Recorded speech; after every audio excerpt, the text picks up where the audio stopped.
Hey there, all my cool cats and cool kittens. Welcome back to another episode of the Average Money Podcast Live. Today we're going to talk about a pretty exciting topic. We got the good old boy from middle of nowhere in Missouri. Recently getting off COVID. Still doesn't quite have his taste back. Can't smell worth a damn either. And then we got the good old New Yorker. 39, almost 40 years old, but still got that beautiful baby face Brad. Oh my gosh. Oh, what the hell's wrong with us, dude? I swear we're not even really drinking yet. How we doing, everybody? Oh, what's up, fam? My goodness. Welcome. I'm just going to start off with this. I've had one hell of a day, and I'm hoping and praying that my computer makes it through this live stream. We've already had technical difficulties. It completely just closed out of a live stream randomly. So if we ghost you guys today, I'm sorry. It's completely my fault. But it should be a good one. I had a great. I think that should be our intro to every podcast. Whatever, dude. Hey, cool I can come up. cats I and can come up kittens. with. I can come up with a little ditty. That's gotta be it, dude. That'd be sick.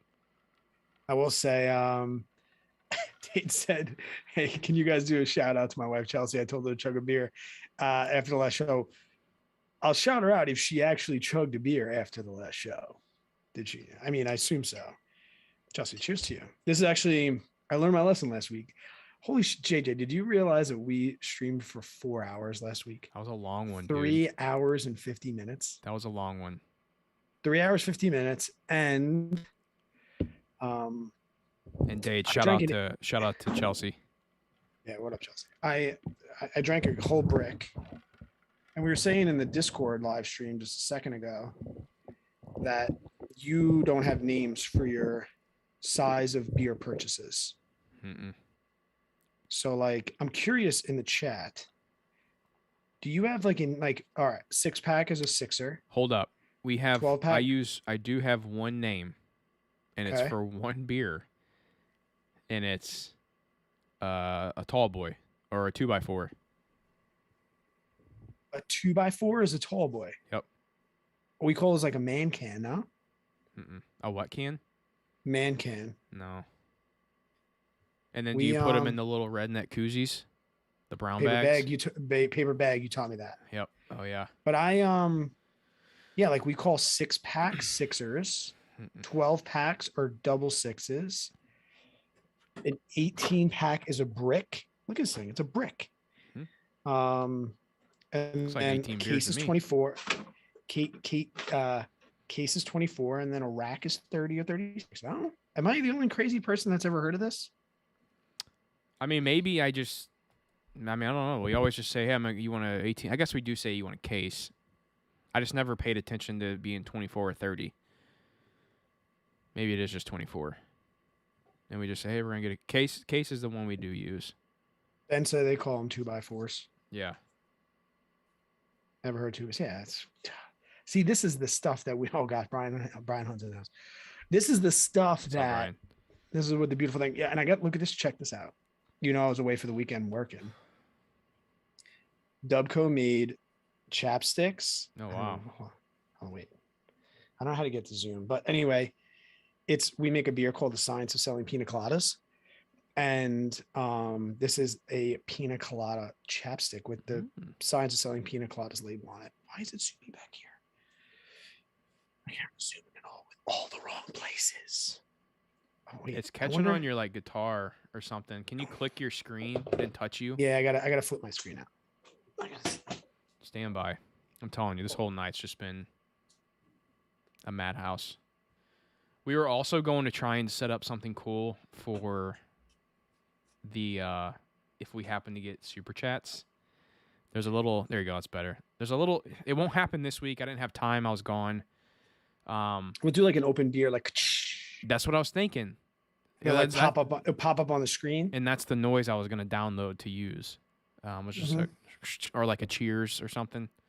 Yeah. or like a I guy love yelling, "Cheers!" the Cheers. lesson I learned last week was like, don't start the brick at 3 p.m. Yeah, no doubt. You got a little tasty toasted last time.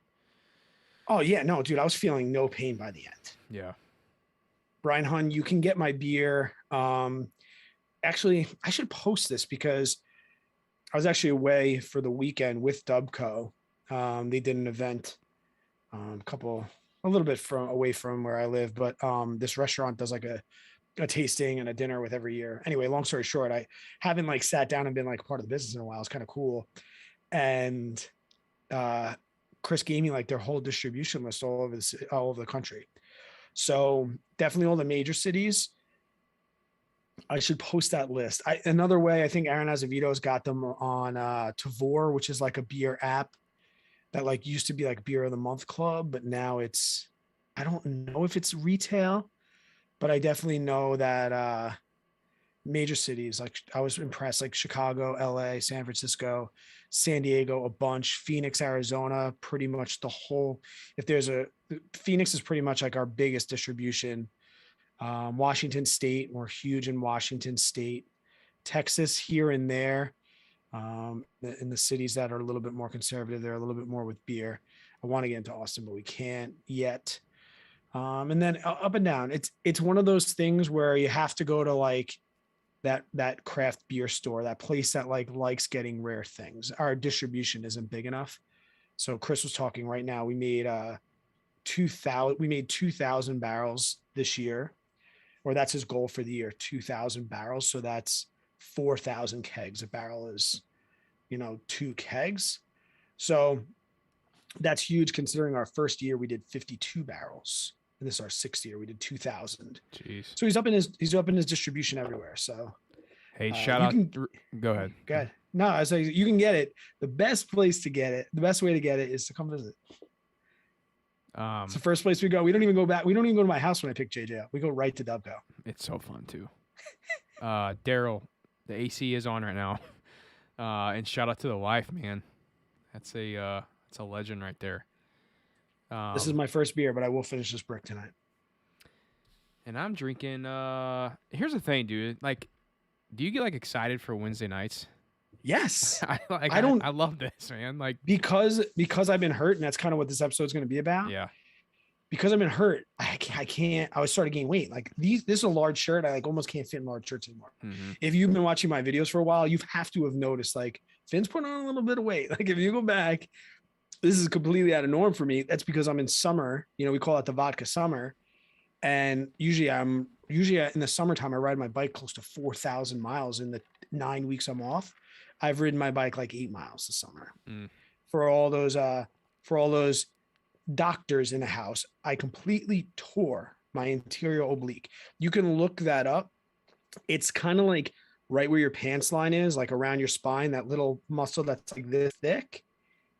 And I tore it. Most people strain it. I tore it. Like the MRI, the doctor, he was like, dude, that's an impressive MRI. I thought it was a spine though. Thank God. I thought it like blew discs. Nope. He's like, you just did something that is borderline impossible to do. Thank you so much. Thanks. Cheers to I Brian. get very excited. I get very excited too. Wednesdays they're so fun. It's like a little like hangout session here.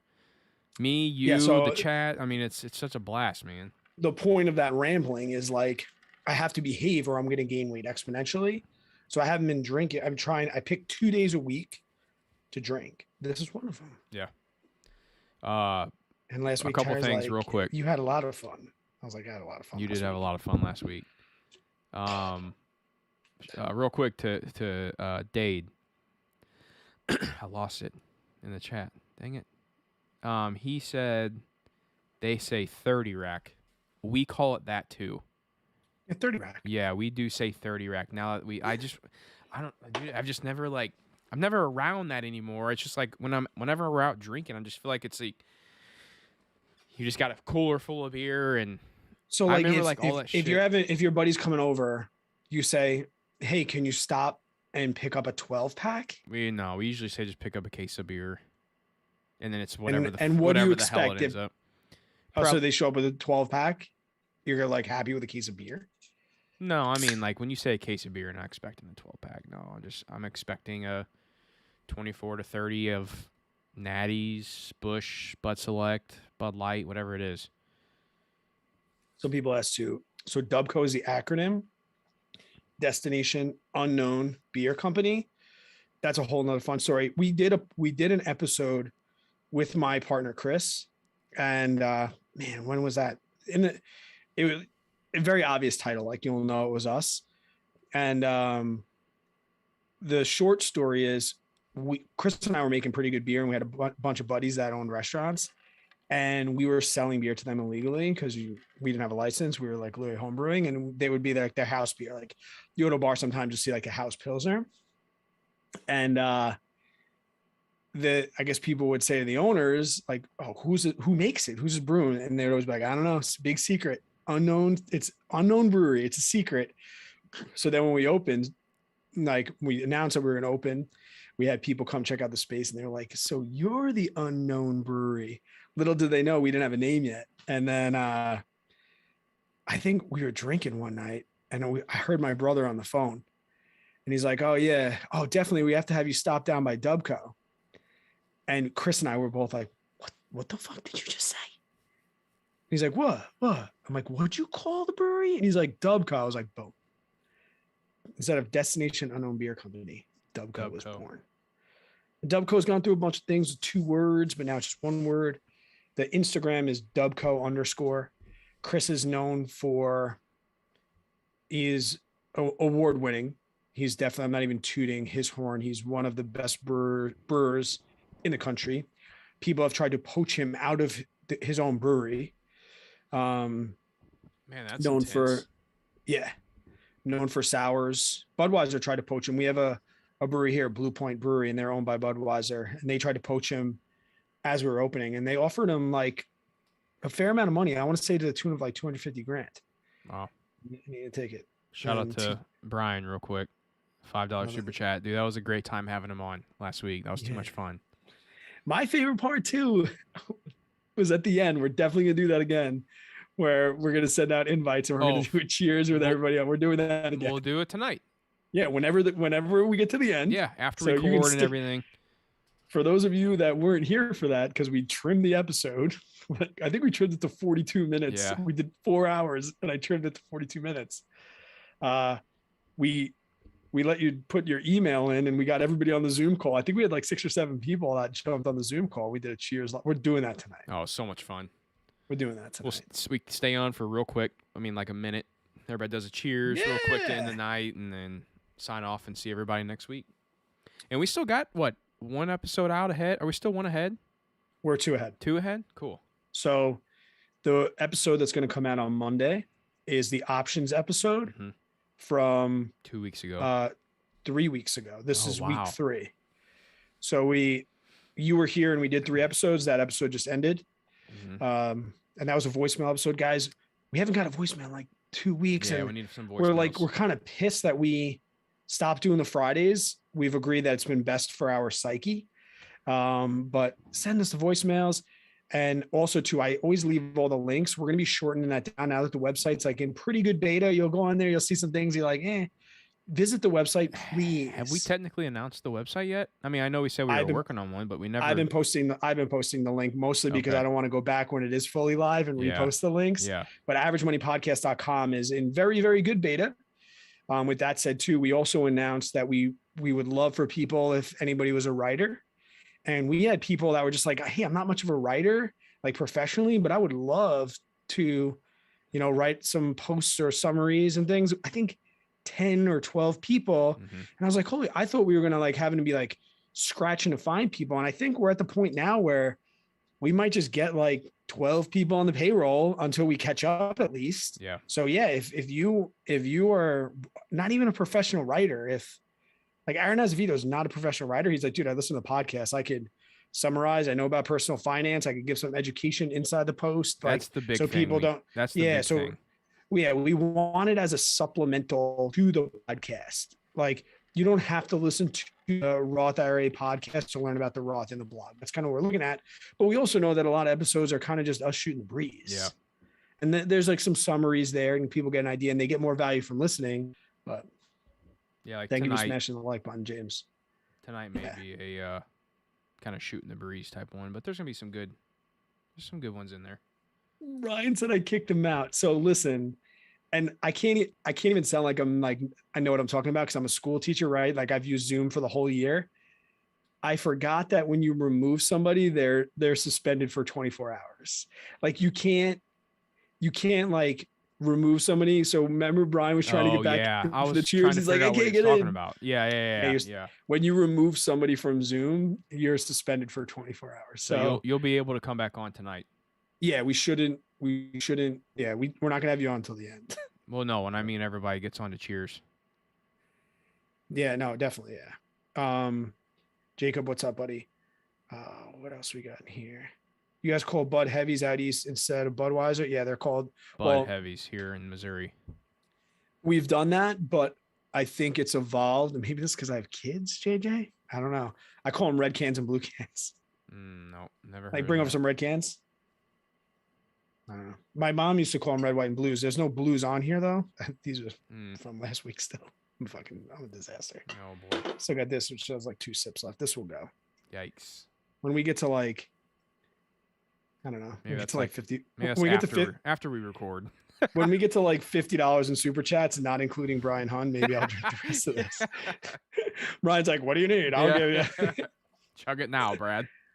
And also, too, I do want to mention the generosity of Brian and everybody else that's given money. Yes. JJ and I have been going back and forth. We're definitely going to use that money to something productive, maybe a charity or something like that. That money's all stored inside YouTube. And until you make a certain amount of money on YouTube, you can't touch it anyway. So JJ being a small channel like this, we don't get to touch YouTube money yet anyway. But that gives us some time. We might, we might say, Brian, what's your favorite charity one of these days? Because as we've mentioned, this is a labor of love for us. So we literally love, the podcast is both, I think, like, speaking for yourself. I'm speaking for you here, Brad, but I think the podcast may be,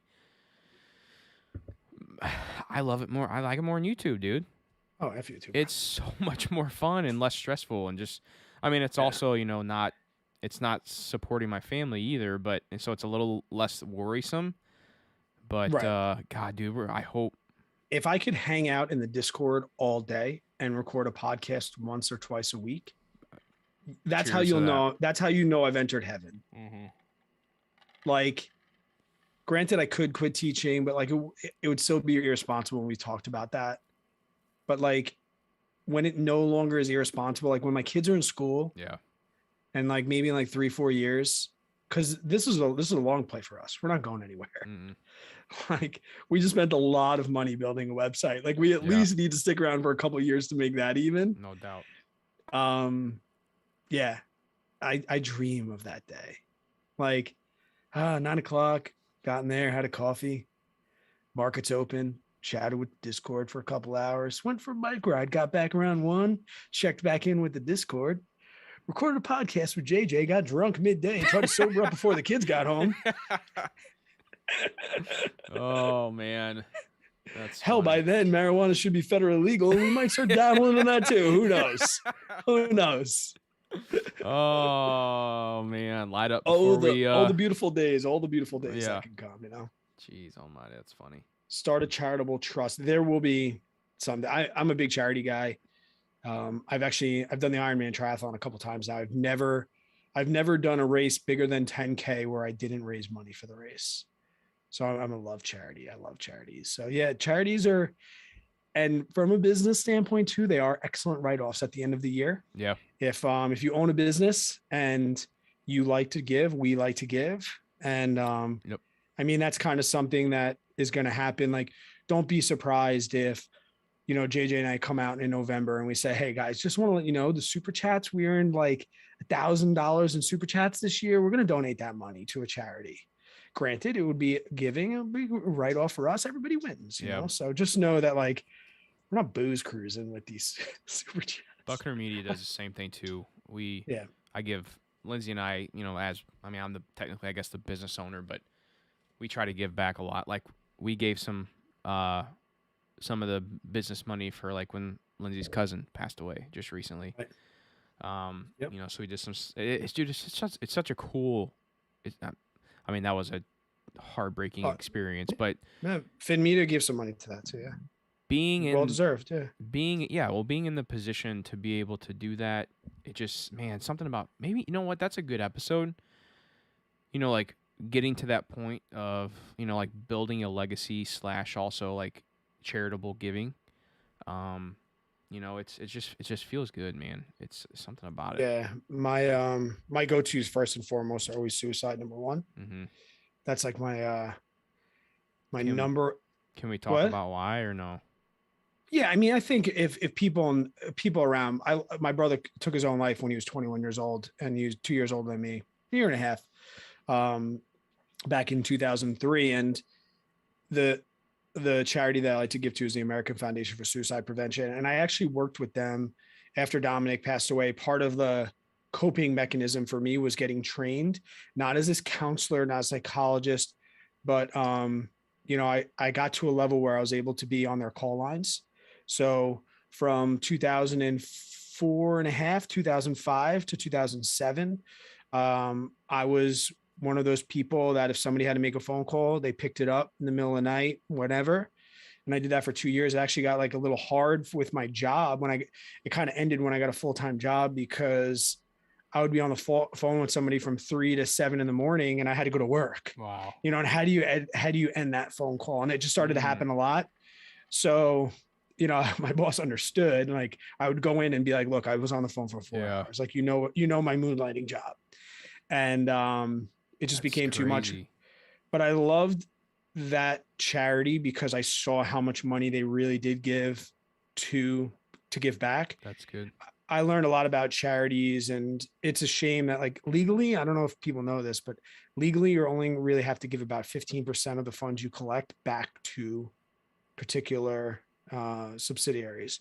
So there sometimes you're giving money to things that, whatever. I'm not, that's a rabbit hole, but Yeah. I saw firsthand how the American Foundation for Suicide Prevention used that money. So they're the first place I go. There's one charity I heard. I'm Ad- not going to talk about it, but Adoption is another big one. I'm really yeah. huge on child adoption. If adoption was less expensive, and I understand where the fees come from, I'd probably adopt 100 kids. Very, very. And that's why I give John Schiller a ton of credit, and Such a because cool story, man. what he just did with Tiana was insane, and it costs a lot of money, and everyone's always like, "You lost both your parents to different cancers, and cancer's not high on your list." Cancer gets such a spotlight that I tend to give first to things that aren't Yeah. so spotlighted. Yeah. And unfortunately, I personally feel that suicide prevention can be a little bit more. It's a hard topic to talk about though, too. Yeah. Somebody gets cancer, you can be like, "Oh, they got cancer. Like, let's have an event." No, it wasn't a proud moment for my parents to be like, "Oh, my son killed himself. Let's have a dinner." Yeah. It's a very, very hard charity to raise money for and bring awareness to, especially those that have been immediately affected by it. Took years. I hid in this very basement for a year where I didn't come out after Dominic passed away, but now I find relief in talking about it and raising awareness. And I learned that through that foundation. Yeah. They were like my little circle of like help, because we all need to be vulnerable and we all need to find help sometimes, right? For sure, man. Yeah, and I mean having those places to go like that wouldn't be possible if people wouldn't give. So Right. Sam asked if I foster. I don't foster yet, but it's something that I want. I love my kids. I hate being a parent, but what I hate is this stage of life. it can be So, tough. I think there's a lot of people out there, even young teenagers, that could be given a better life, or at least an opportunity for a better life. And that would be my role, I think, later on. I wouldn't. Dude, could if you you ever imagine like having like a young kid, young girl, boy come in to your house and like just they're 12, 13, 14 years old. They're a little on the rough side of things right now. They were dealt a shitty hand of cards. Yeah. And then you kind of just take them under your wing and like, all right, I'm about to blow your mind away and I'm about to set you up for success. Dominic Let's do Dominic this. Dominic was adopted. So Dominic came into the household when he was just under 9. So I was just under 8, and my mom was working in a hospital. She was a nurse, an RN, and she had this mom that was coming in, drug overdoses, things like that. And there was always a kid that was coming in with her, and this like little kid, and lived with the mom, and the mom was fighting for custody. That's why Dominic didn't get taken away, things like that. And then after like a bunch of times, my mom just got fed up and like was the voice that he couldn't be. And it turned out there was even further things in there, abuse and things like that. And my mom fought for like almost 3 years. I think she first got introduced to that story when Dominic was like 5. And it's not just as easy as going into a place and being like, hey, I got a cool house, I can take on a kid. Yeah. Like my mom had to go to years of classes and things like that. Yeah. So That's nuts, dude. it was, but I have 2 younger brothers. So it was like a little bit, I was the alpha. I went from the alpha male at 8 years old to being like, here's this guy. And Dominic, due to the life that he was given, he was a scrappy kid, but, oh man, just thinking back. Yeah. It was funny. That's nuts, dude. We got ourselves some bunk beds. He was much more popular and better looking than me. He actually got me. I think my the first time I caught some action, I think it was some of his crumbs. So so yeah, no, these are all good. These are all good emotional things. Yeah. Good thing I didn't start drinking that brick at 3 p.m. Oh, dude, no doubt, man. If you would have seen me at Mr. Money Mustache headquarters during my speech, I cried for like the first 15 minutes. And Tara's like, you need to get it together. She's in the back going like this. And I'm like, because it's the first question somebody asked me. What the freaking do? Anyway. Yeah, that's tough. Oh man. Life, but dude. do you want to know why I don't talk about that a lot? Because, and the same reason I don't talk about my mom and my dad and all these other things is because I'm blessed and there's a silver lining behind all of this. And I've had my ups and my downs, but more ups, and I've learned more about my mom and my dad after they passed. And those were great things that maybe I never would have heard about. And I learned about these charities and I learned about suicide. And that helped me as a teacher. I teach 18-year-olds. I've saved lives. I truly believe I've had kids come to my office because I'm fully open about that story. And so there's so much silver lining there. It's not a pity story. It's heartbreaking and it's upsetting. And I wonder every day what I'd be like. And that's his football jerseys hanging right over there. And that's who I talk to in my videos. We've talked about that as well. So it is what it is. But we're here to talk about money, not about my sob stories.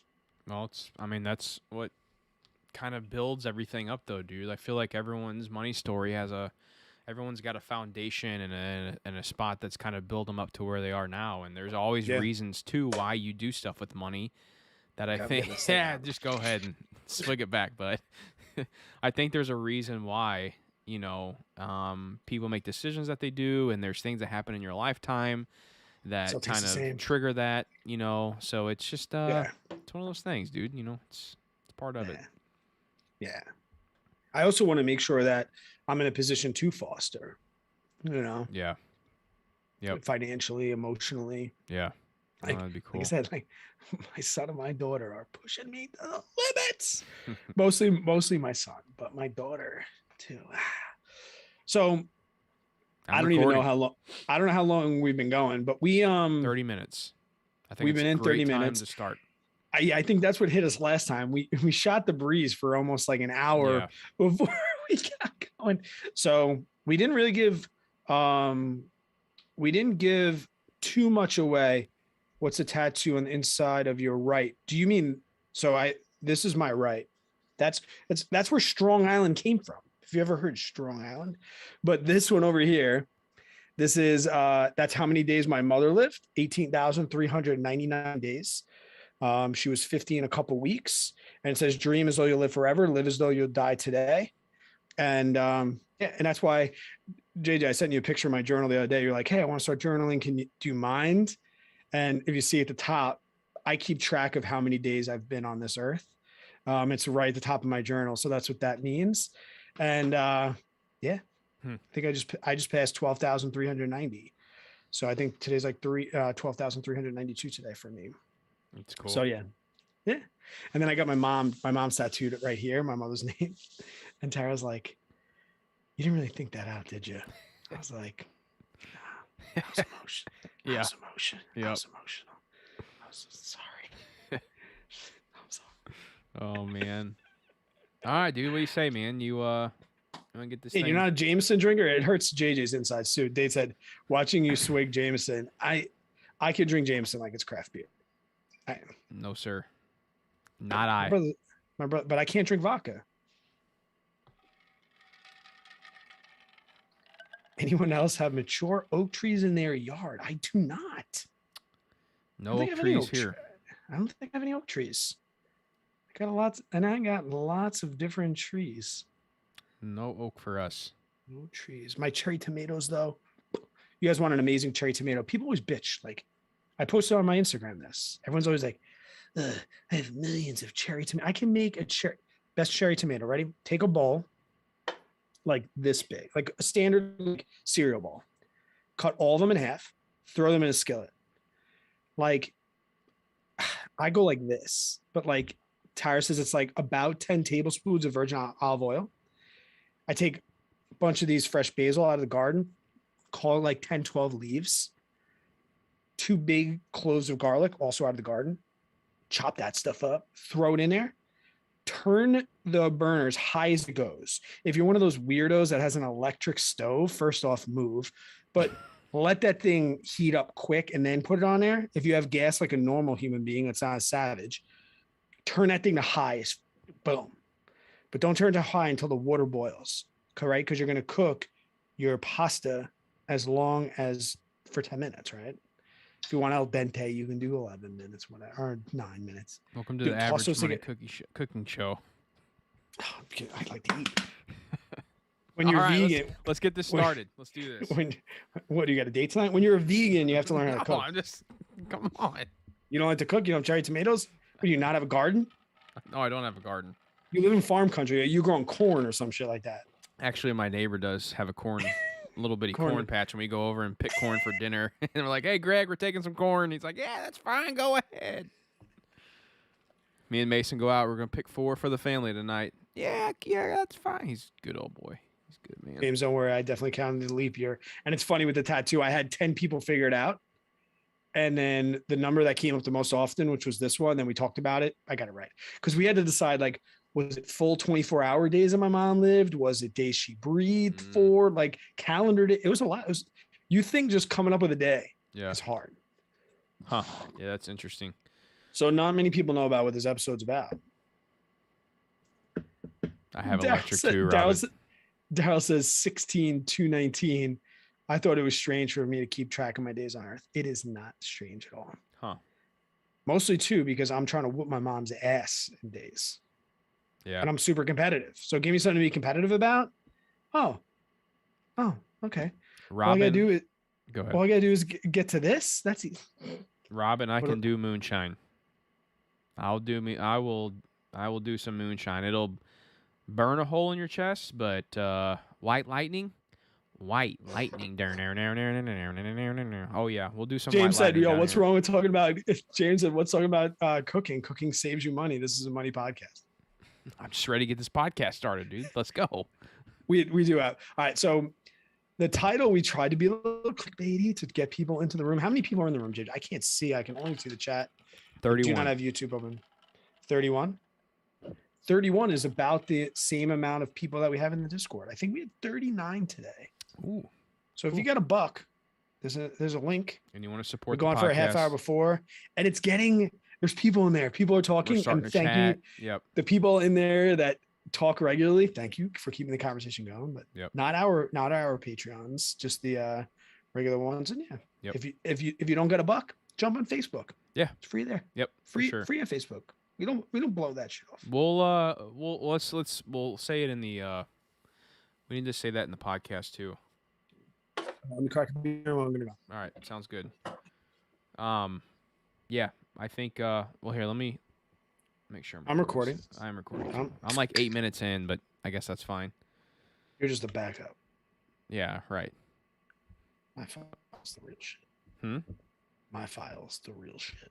I'm just saying, do you want me to restart it, or you go with me having 8 minutes? No, you're good. You're good. Because hopefully we won't need it because that means everything's awesome. Yep. If you guys are curious, this is what you hear on Spotify. This is what you're hearing now.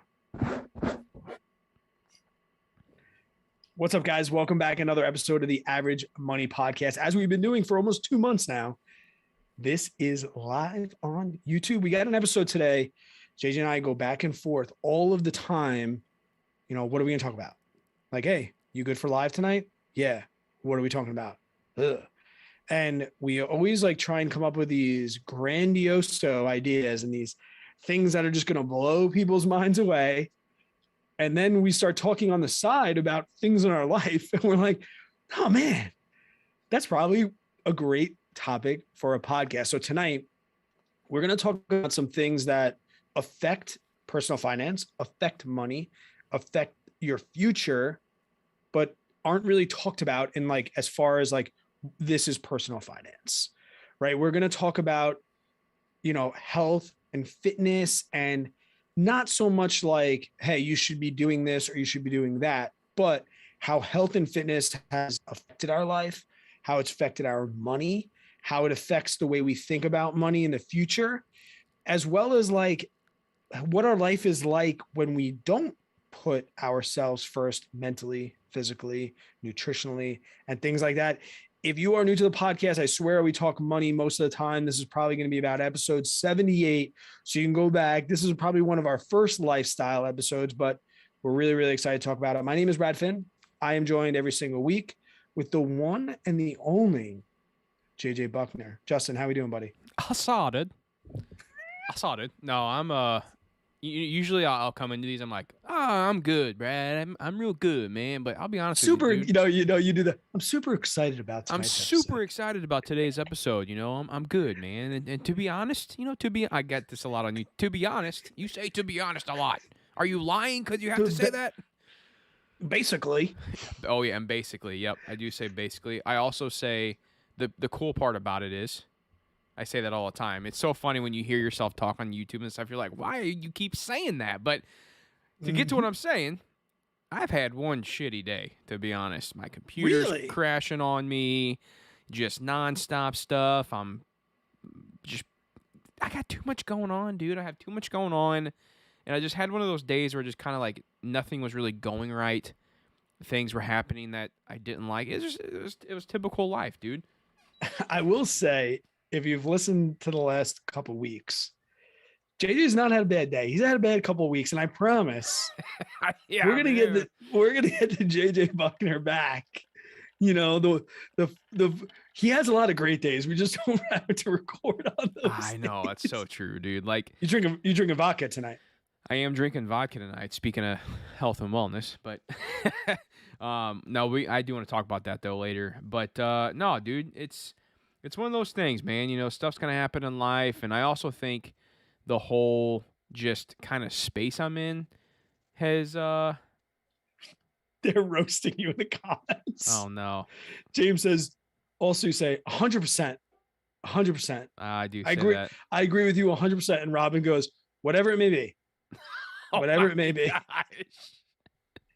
You know, guys, whatever it may be, you do say that. Whatever I it would may have picked be. up on that. Or throw some at me, guys. This isn't all about roast. Facts. I say facts. Yes, Brad is a facts guy for sure. Facts. I do say facts. Facts. Yeah, facts. You can give it back to me.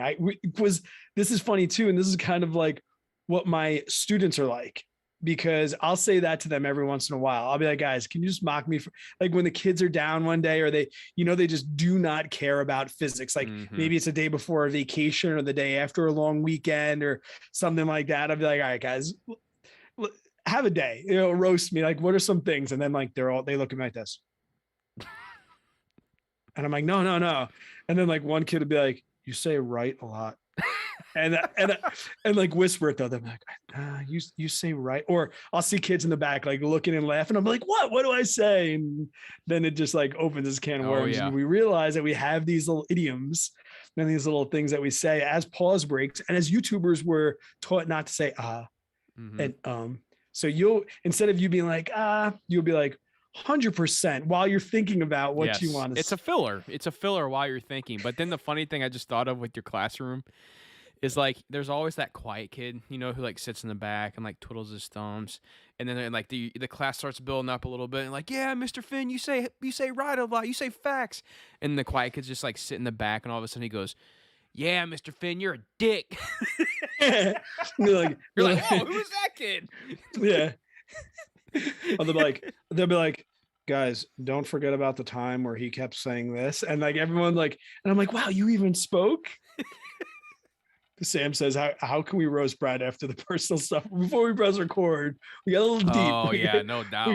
We got a little emo, and I apologize to the chat for that. I know some people are like, oh my gosh, it's this guy talking about this thing again. But So we are it's- going to talk. Go ahead. No. I was just gonna say. I mean, today it really is. You know, what we wanted to talk about is the game changer of personal finance, but really just this is a major factor in personal finance. And if you haven't caught on yet, guys, what we're talking about today is your health, your wellness, what this kind of matches with money, what this helps you with money, and kind of how it all intertwines together. Because when I kind of think of money, and when Lindsay and I are talking about money things, there's when when we're behind closed doors and you hear stories and stuff, like you and the wife talk back and forth about things, and I may hear something that a buddy says or something that he does, and I'm like, babe, can you imagine? I was like, how does people do that? But then the same thing kind of applies too, though, man. Like like some people may say the same thing about how people are eating or how they handle food or whatever. And I guess the point I'm making is money and how you handle money, and then your diet and how you handle food, it really is the same thing. It's hard to manage money correctly. It takes work. You have to watch yourself. And that's the same thing with food. Yeah, consistency. That's it, dude. And I'll be honest with you, I'm probably more on the stronger side of watching myself with money and handling myself with money. And when it comes to the food part of things, I have a lot harder of time managing myself with my diet. Like I try to be a pretty healthy person, and we'll get into more of that later on in the episode, but there really is what's the word I'm looking for? Like a connection between the two of cohesiveness. Exactly of handling your body, because your body is your temple, and then also handling your money. And when it really comes down to is when you have this amount of money that you're trying to build up, and you spend your lifetime building this money up, well, you also need to be building your body up. You need to be protecting yourself. You need to be, being pretty healthy, exercising, eating decent foods, because if you don't take care of yourself and your body, you're not going to be around to be able to enjoy the fruits of your labor that you spent trying to build up your money and everything you've been trying to, work towards. Yeah. And I mean, that's kind of the stuff we were talking about before too. Like I lost both my parents young, and it was so easy for me younger to use that to affect my money when I would say mom died at 50, dad died at 60, brother died at 21, only the good die young, YOLO this money, make money, can't take it to the grave with you. You hear that all the time, man. And I think like having kids like changed that for me a little bit, because I said, screw it. I'm not taking that money to the grave with me. I'm giving that money to my kids if something happens to me. Like my parents died with nothing, not because they were quote bad with money, but because they were bad with money and they spoiled the crap out of us. They took care of us before them. And that's why we always preach like no saving for college until you get out of debt, like take care of your stuff first. But I mean, we started having this conversation personally because I'm injured right now. And I also tend to be pretty active. I'm a very active person, and I've been shut down. My doctor shut me down. He's a personal friend of my brother, so he knows how active I am. He's like, dude, I will come over and remove the bicycles from your house if I need to. Like, you need to shut it down. And with that has come, forget like the weight loss. Yeah. Like I drink beer. I don't eat right. Like I, I rode my bike hundreds of miles a week, so I could drink beer and eat and not eat right. But the other things psychologically that exercise was bringing me, and the other things like irritability, and it came full circle, and it makes me look back on those times where I was lazy with money or that I wasn't disciplined. And then when something happens with money and you realize, wow, I got to get focused. Well, this injury has taught me that like, What's the injury, Brad? so I tore my anterior oblique, which is the muscle that runs along the lower part of your spine, your lumbar spine. I have a pretty good idea of how I did it and when, but I mean, that doesn't really matter. I was doing something that I probably shouldn't have been doing. It was while I was demoing my kitchen, and I should have had somebody help me. And I had people, and I was trying to be stubborn, like I could do this myself, and whatever. But a lower back, especially in the mid range, like sitting was excruciating for a couple of weeks, and you know, little things like twisting to reach behind you to do things was becoming like just these this is craziness. And my wife is super fit. She's like up at 5 a.m. going for those 10-mile runs like a weirdo. And then here I was sitting around, and then that was making me depressed. That was making me drink more, which was making me more depressed, which was making me drink more. Then I started to gain weight, and I started to drink, and it was just ever like snowballing effect that can happen with money, right? When you don't have money and money's not coming in and your income is low, like all these things start to happen in the back of your minds. And it's like, we have to make sure that money isn't the focus. We need to be the focus. And so many of us don't take the simple steps. I think your brother, Josh, if you're listening, the Instagram that you posted today was absolutely hilarious with that guy on TikToks with the angry, whatever that guy's name Yeah, is. I don't know his name, but I know who you're talking about. It's like angry reviews or something like Yeah. that. And he was just like, yo, just walk. He screams. He's like this loud, angry guy. He's like, walk, just do something. And it's so true. And I found this with me on the bike. There was times where like I looked back at my bicycle resume, and Tara's been like, yo, Brad, it's been like a week. Maybe on a funk. She'd be like, it's been like a week since you got on the bike. And I'm like, with the kids, I can't get out. And she's like, Brad, you don't need to go on a 4-hour bike ride every time you ride your bike. Yeah. Like, go for a 20-minute bike ride. That's Go so for true. go for a 30-minute bike ride. And for me, 30 minutes was like not even worth my time. She's like, okay, so you're gonna sit here and do nothing and be pissed about it and treat everyone around you and make everyone around you on thin ice because you don't think that you're too cool for a 30-minute bike ride. You're gonna choose nothing. And these are the things that I like relate to money. Like, you're not going to just save $20 a month. You can't invest $50. These people are like, if I don't max my Roth IRA, it's not worth it. Oh, so good. That's the same as when I'm like, if I can't go on a 4-hour bike ride, why? Like, if I'm not going to come home dead from a bike ride, why? So good. Well, it's like, because 30 minutes a day effing adds up, just like $20 a week in your Roth IRA adds up. And all these things add up. And it's incredible. JJ, right? Like, tell me if I'm wrong. Like, when you feel good, everything starts to go right. Everything starts to go right.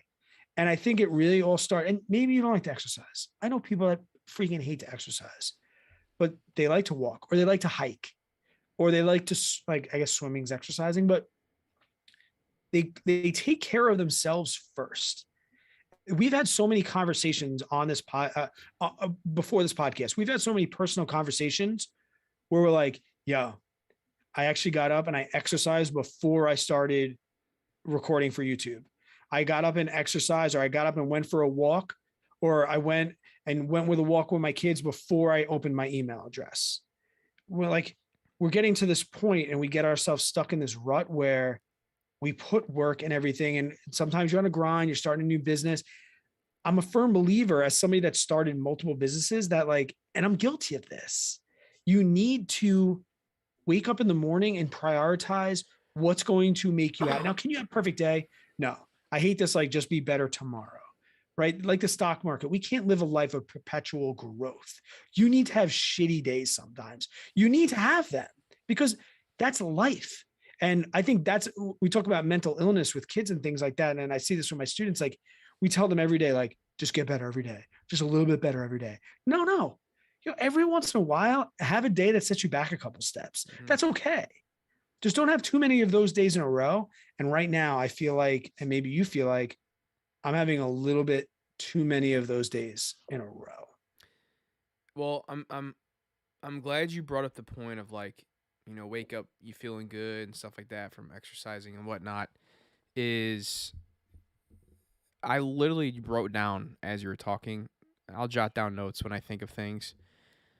The second thing I wrote here on my notepad, it says, "I'm tired of feeling like shit." Yep. I was, dude. Like, I've been grinding on YouTube for 3 years now.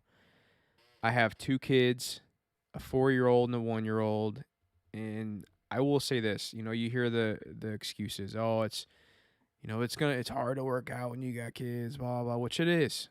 When you got a full-time job and you come home and you got to do the kids, you got to do baths, you got to feed them, you got to make sure their stuff's ready for school, everything. It's a grind. But I also was fed up with waking up every single morning, getting out of bed, and feeling like shit. I mean, dude, you know the feeling what I'm talking about, like, cause I've had the feelings of like being consistent on workouts for like 6 months, feeling real good, really light when I get out of bed. You feel energized, you're ready to go, you're motivated, you're ready to drink your coffee and get the day started. You're excited, you're ready to take on the day. But then when I'm grinding on my business, I'm grinding at work, I'm busy, I got life gets ahead of you. You got stuff going on, you got practices to go to, you got meetings you got to take at night. There's just so many things that go on, and you just kind of, I'll get to the workout tomorrow. I'll take a walk with the kids tomorrow. I'm just going to sit on I'm going to do this tomorrow. Don't worry. And then it just becomes a thing that you just put off day after day after day, turns into weeks after weeks, turns into months, and turns into years. And finally, you get out of the shower and you look at yourself and you're like, what in the hell happened? Like, what happened?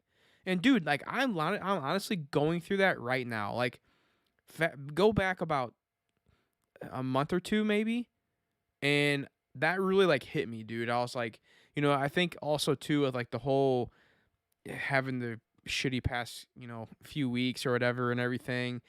A month and a half ago, I really said, I'm like, okay, I need to do something here. I got to Yeah. change.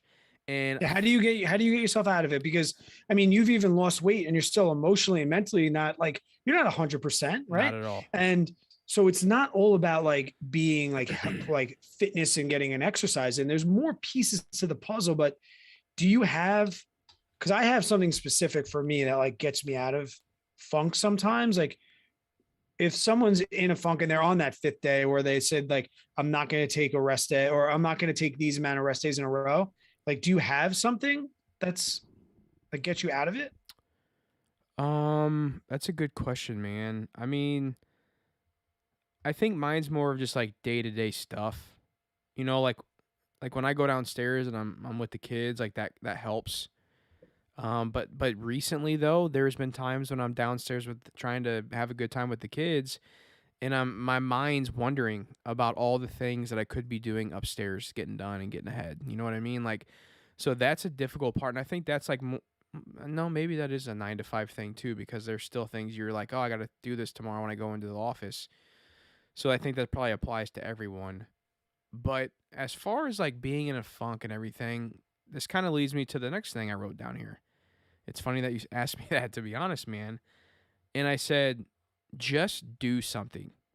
Now you may be a little confused by that when you're like, how to get out of your funk or whatever. But like, for me, my biggest thing and my issue was I'd get real motivated for working out. I'd get real motivated. I'm like, boom, this is the time. You're manic like me. Yeah, you're manic. Yeah, dude. I'm like, I'm going balls to the wall. I'm eating nothing but chicken rice and broccoli for the next 7 weeks.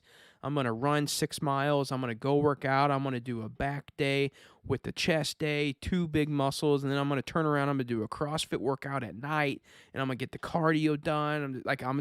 I do that for a couple weeks and then I just fall off. Something happens. I get busy. I miss a couple days. I have a couple bad dinners. I'm like, oh man, screw it. I already ruined it. I might as well just not stick with it. It's over, whatever. And then I go another 6 months without doing anything productive. So my biggest thing now, man, that's really helping me is just like setting something and sticking to it.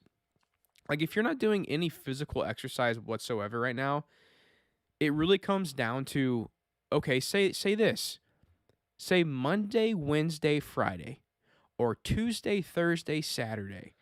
I'm gonna get up and I'm gonna walk a half a mile. That's all. That's what I'm gonna. There's a thing on your phone. You can download an app that tracks your distance for you. It's called MyFitnessPal or Track My Run or Map My Run. Map My Run is what I use. Map My Run. I use Strava, Redfin. I use Strava, yeah. But. Okay. So I use an app that literally tracks my distance and it tells you when I hit a mile. So maybe your first time you're like, I'm gonna walk a mile. That's my goal for every Monday, Wednesday, Friday, every week. No matter what happens, I'm walking that mile. If it's right before bed, if it's the first thing I do when I wake up, I'm going to do that. And I cannot go to sleep until I finish that one accomplishment that I've set for myself. And that's one thing that's helping me, dude, is I have this thing where I know, okay, I'm working out every Monday, Tuesday, Wednesday, Friday, or Monday, Wednesday, Friday, Sunday, whatever it is, whatever your schedule is, just set it and freaking do it, man. Like just do it. Just 2 years ago, I got told, so I have an endurance background and maybe we'll talk about like our fitness backgrounds in a little bit but I don't want to make it all about fitness, but Yeah. I have endurance backgrounds, multiple Ironman triathlons and, ultra marathons, things like that. And I was drinking with the buddies and towards the end of the year, and they brought up the whole run at least a mile every single day for the whole year. And sounds so simple. And it's the hardest thing I've ever done in my life. And just like you mentioned, there were so many days where not like, I didn't almost fail because of like, illness or vacation. It was just like, it was so the amount of times it was like 10:55 at night and Tara's like, yo, go do your mile. And I'm like, no, like simple. Like, but you said like, just sometimes it just is easy to go. And that's kind of when I talk about the journaling thing. And I'm like, that's why the first thing, JJ, do you know like what's the first thing on my to-do list every single day? I think you do. First thing on my to-do list every single day. Do you know? I've mentioned it, but make your bed. Oh, yeah. Like the first thing on my to-do list every single day, make your bed. Why? Simple task, but it snowballs. I saw like some Navy guy or some graduation speech or something like that. And he talked about like, you want to make your life better. Like these are the so simple. Make your bed. Like if you can't get out of bed and I'm not saying everyone needs to make their bed, but I'm saying for me, that's what snowballs, like you mentioned. And I want to say something that I'm going to edit out of the actual podcast out of respect that I put in my Discord. And I even texted you, JJ. And this is whole like that money versus mental health. I mentioned it before we started recording that I spent the weekend with my former business partner at the brewery. And we got together and on Monday of this week, we took both of our families to the beach together. He has 2 young kids. I have 2 young kids, and we brought the wives. Everybody went. And Chris was on the phone all day.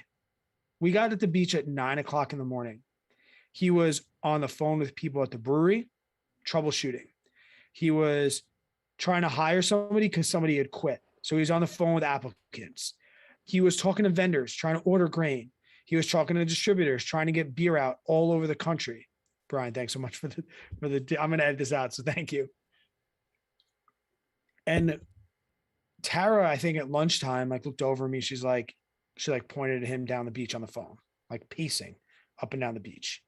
And she's like, that's why you left the brewery. And I'm like, yep. And that's the thing that people don't realize when they're like, Dude, you sold out of a multi-million-dollar brewery and you're a school teacher, you effing idiot. And people don't realize that like being your own boss is really hard. Running a multi-million-dollar business, there are no off days. I did that for 6 years where I didn't have an off day when I'm cutting down a Christmas tree with my wife out east and the toilet clogs. And I got some guy in the tasting room like, oh, the toilet's clogged. There's a fist fight, or I never got a day off. And I knew that, but I hadn't seen it because I hadn't really spent the day with Chris in a while. Dude did not get off the phone all day. I drank 20 beers and threw his kids around in the ocean with my kids. So it's not always about like the money and the psychological side of things. Like you have to take care. He was not happy at the end of the day. I was drunk and he was stressed. And you want to know what? He was only stressed because he had to worry about all of that again the next day. And I'm gonna edit that out. So I'm gonna go back into what I really want to say. But guys, it's not always about money. And I said, Chris doesn't need to hear me say that. That's why I'm gonna edit it out. It's just out of respect, you know, because he works his ass off. But I see now why I left it, because it's just not that awesome. The way I really handle it, I tell people like that I'm gonna do something. If I feel like I'm getting in a funk or I feel like I need to make a change, I personally use other people for accountability. You know, like I was thinking about signing up for another Ironman because I'm a weirdo. And Tara's like, "Oh, did you tell your brothers yet?" I'm like, "No, why?" She's like, "You're not signing up." She's like, "Did you tell your friends yet?" No. She's like, "You're not signing up." And she knew that if that's why my YouTube channel started, because I said I'm going to get out of debt. She goes, "Did you tell anybody yet?" I said, "No." She goes, "It's not going to happen." So I made a YouTube channel like, all right, all these people are going to hold me accountable. That's how my YouTube channel started. And maybe this like episode, I mean, I'm a little bit hurt, but I also am liking being a little bit lazy too. Maybe this episode is like a call to help, and this episode's not going to come out for like 3-4 more weeks. I'll be back to work. So hopefully if you're listening, maybe you'll get in the Discord and you'll be like, "Oh, Brad, remember back on August 17th or whatever today is, like you said that you were going to be back in the grind." Like that's how I hold myself accountable for not only just fitness and health things, but for everything. So can I say something real quick? Yeah.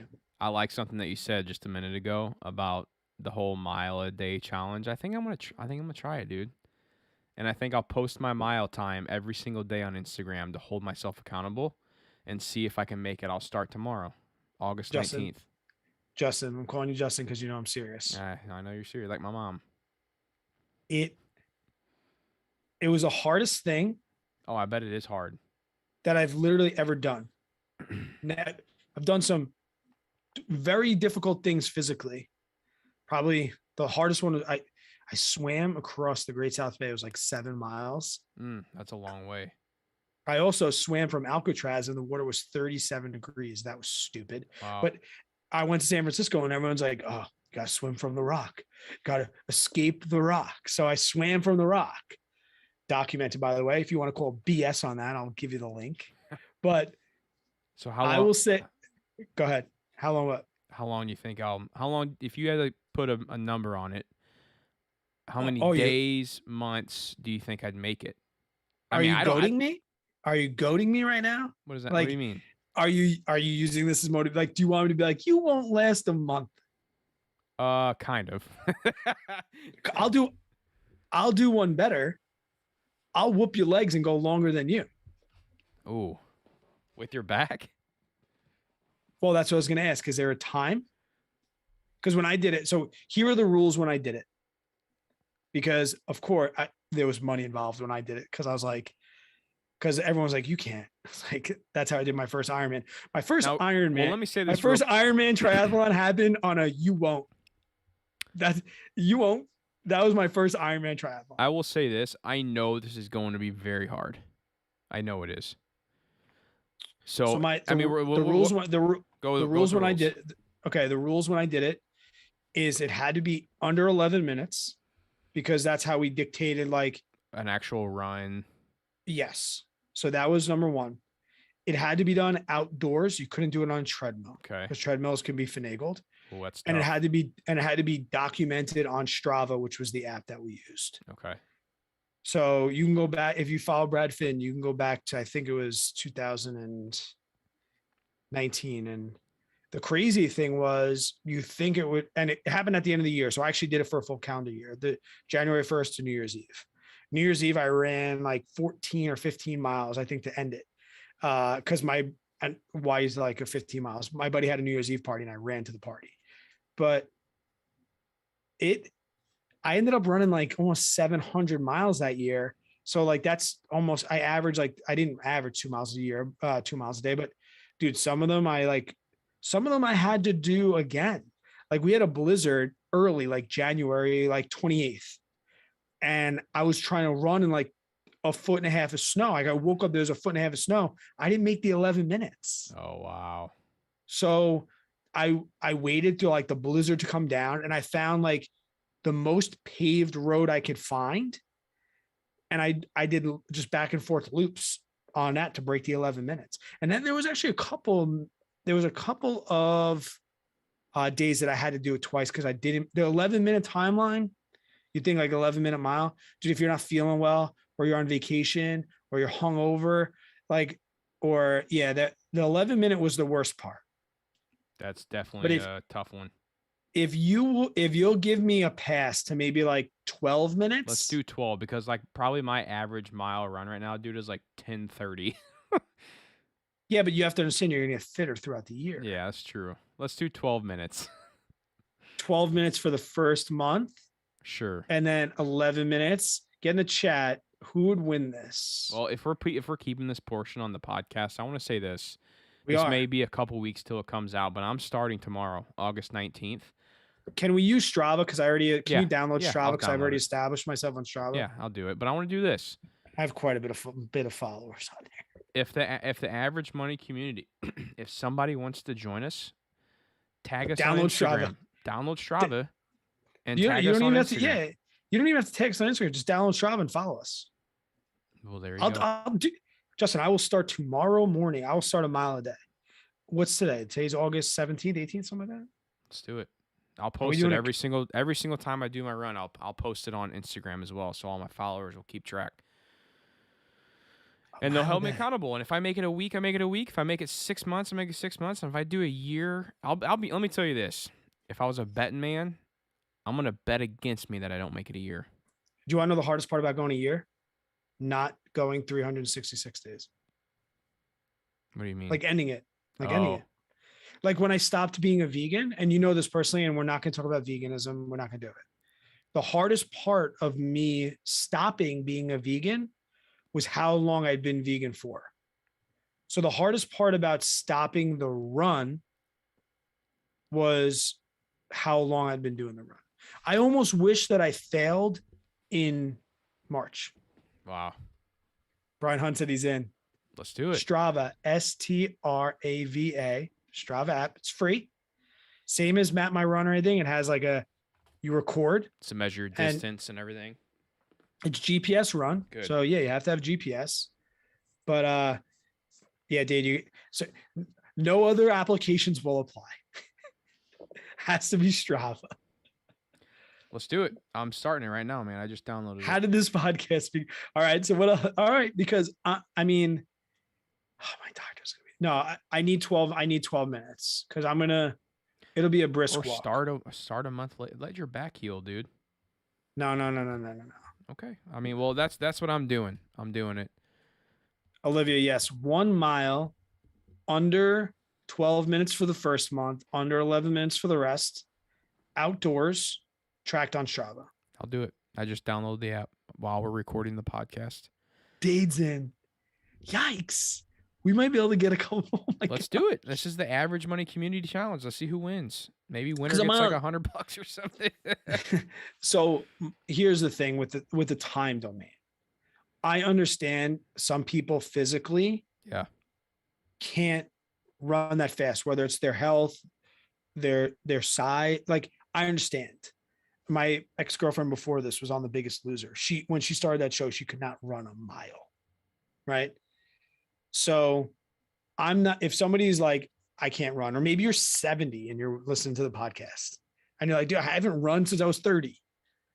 If you want to walk a mile, I'm not going to be like, Joe walked a mile and he's 70. What a joke. You know, like these are the things. It doesn't have to be, but I'm too, JJ, you know, I'm too competitive for this shit.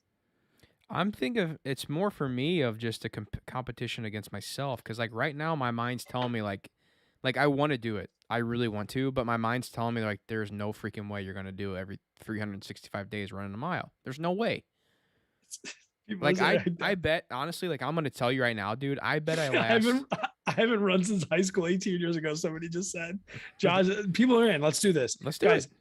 Follow Brad Finn. Find me. That's fine. I'll make a chat inside the Discord so we can all post perfect. our times. That's a perfect idea. I'll do it, and we'll talk about it. And if somebody's not in the live stream or because this episode's not going to come out for 3 weeks, they can get in. I think I already had a profile on here. Like Robin said, I can't run, but I'll start walking. Walk. Be the leader of the walkers. That's right. Maybe you're pregnant. My wife couldn't run when she was 9 months pregnant. She walked a mile every day trying to get that baby out. So when you're listening to this podcast, we might be 3 weeks in already, or it might be over. But I'm telling you, JJ, the hardest part, dude. Well, no, the second hardest part is stopping. You're not relieved. Yeah. Like I woke up on January 1st and I was not happy about it at all. Like that I almost was like, oh, Tara, I'll go a couple of more days. No, she's like, you need to stop and reset. She goes, because then it's going to become, okay. So JJ, you're coming here in 2 weeks. We'll have to do our miles. Probably before this comes out, you might be here. Yeah. So you're going to get up at 6. You're going to get up at 5, 4. I don't know what time. You got to get up early. It might be over. David said it might be over. You got to fly, get here. We're going to come back. Are you going to be the one that's like, hey, because I said before we go right to Dubco when you get here. Are you going to be the one that's like, yo, let's just bang smile out quick? Probably. I got a mile loop because I've also done this challenge, which is dumb. Run a mile every single hour for 24 hours straight. So I saw Nick Baird just did a 50-mile challenge at night. Yeah, it's easy. Dude, that was nuts, man. 50 miles? Yeah. And his average pace was like just under 10 minutes. He's fast. I did 100 miles and it took me a little over 24 hours. Oh my gosh. I've never been a runner. Okay, let's do this. I was also 25 years old, guys. 25 years old when I did that. So that was like, no. So Brad, you mentioned your like kind of like history background, and you've been kind of like this endurance guy and stuff, and like where I can suffer, right? You got an engine. Yes, not even that. I'll tell you, the Ironman triathlon, I tell people this all the time. 140.6 miles, a 2.5 mile swim, 112-mile bike, and then you finish with a marathon.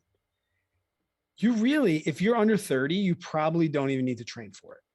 Because all training does is eliminate how sore and beat up you're going to be after. The human brain, and David Goggins says this all the time, and somebody mentioned David Goggins in the chat before. Tara said I'm in too. She's in the chat. Oh my God, I didn't even know Tara was here. Let's do it. Yikes. Now I'm totally screwed. So, oh my God. But like David Goggins, he's like sometimes a little too intense for me. But he always talks about like what the human body and the mind can do. And it's so true. Like, the Ironman, I'm slow, but I can suffer, and I can also be inside my own head. Like I was never like fast. I never did like when I played lacrosse, I played attack. I wasn't a midi. I didn't have to run that far.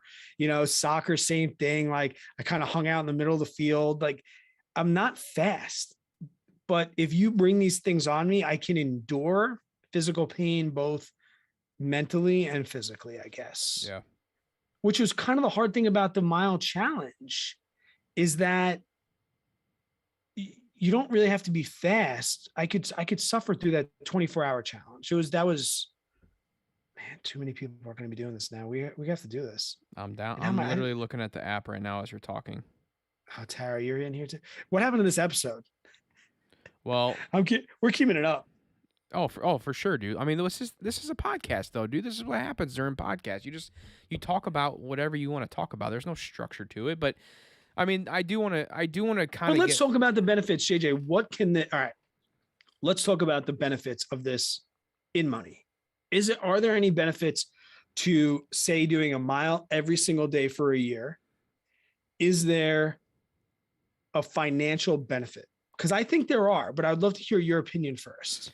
Yeah, I mean, I think there is. I think it's more on the mental side of things for both the financial aspect and the physical aspect. Because, like I was telling earlier in the podcast, dude, like the money side of things and the healthiness, the weight gain, the dieting, the working out side of things, they go hand in hand.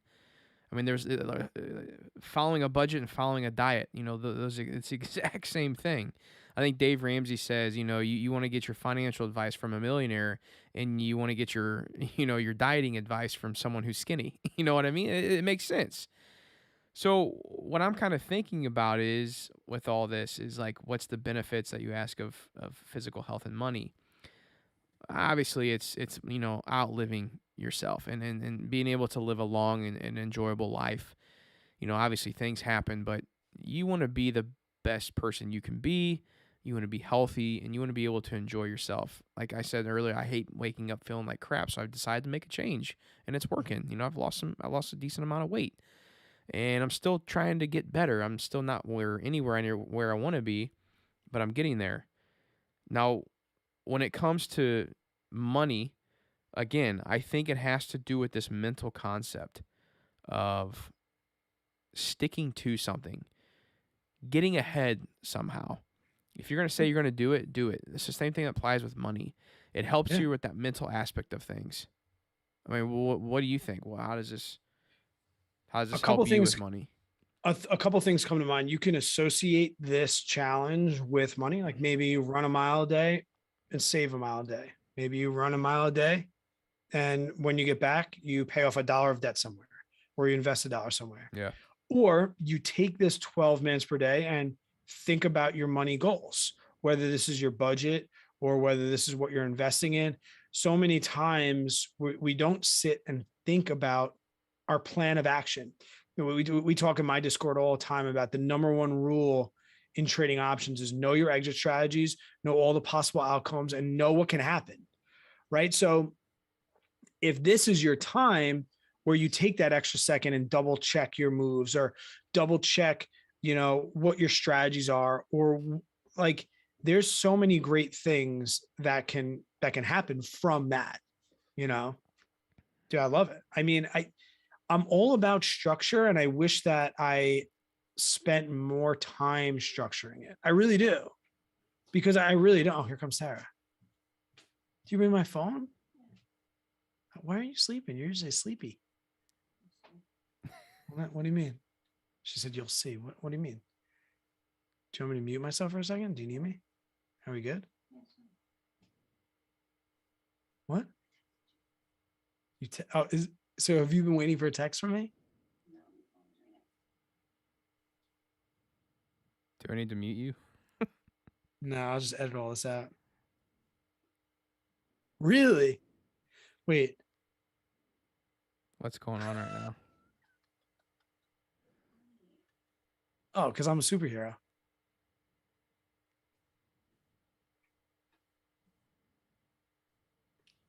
Are you still on the podcast? Always talking shit about you, baby girl. What's going on right now? My partner Chris tested positive for COVID today, and I was talking about how I just spent the whole week with him. Oh no. I said it's not a big. She goes, "Why are you not worried about it?" I'm like, I'm a superhero. Oh, I don't get COVID. I had COVID before it was cool, bro. Yeah, you did have COVID before it was COVID. I got the, and I got the antibodies, so I got both. Yeah. And we didn't really spend them. Oh, I did kind of. I might have actually shared a couple of drinks with him. Oh no. We were drinking. Anyway, back to the podcast. Yeah. I'm excited for this though, dude. But hey, I will say now, with that information been given, COVID is not an excuse for me to quit. Dude, I'll tell you what, I would have lost right there. I know the 2 days that I was really bad, I couldn't walk to the bathroom. Josh goes, Brad about to walk some miles. Oh, so people said there's a lot of Brad Finns on Strava. Hold on. I'll tell you what my picture looks like. I don't even know what my picture looks like, but And mine's just JJ Buckner. I already had a profile. I don't remember I'm gonna make an average money group. And then when you make an average, I'll make an average money group and it will all be in there. Cool. But my picture is like me and my wife at our wedding day. So I'm not private. So it like looks like it's got like having art. You'll see Tara's in a wedding dress. And I am trying to like look at what my last activity was. I think it was like Fixie. So if you're looking, if it says like Fixie bike ride, I went on a Fixie bike ride the other day. Jeremy said dog ass. Like, I'm never in trouble. Tara and I treat each other very, very nicely most of the time. I can be a bit of a dirtbag, especially if she's listening right now, but I followed you. Yes. Are we really doing it? Yeah, dude. What if I get off the podcast and I start tonight? Will I be one day ahead of you? You will.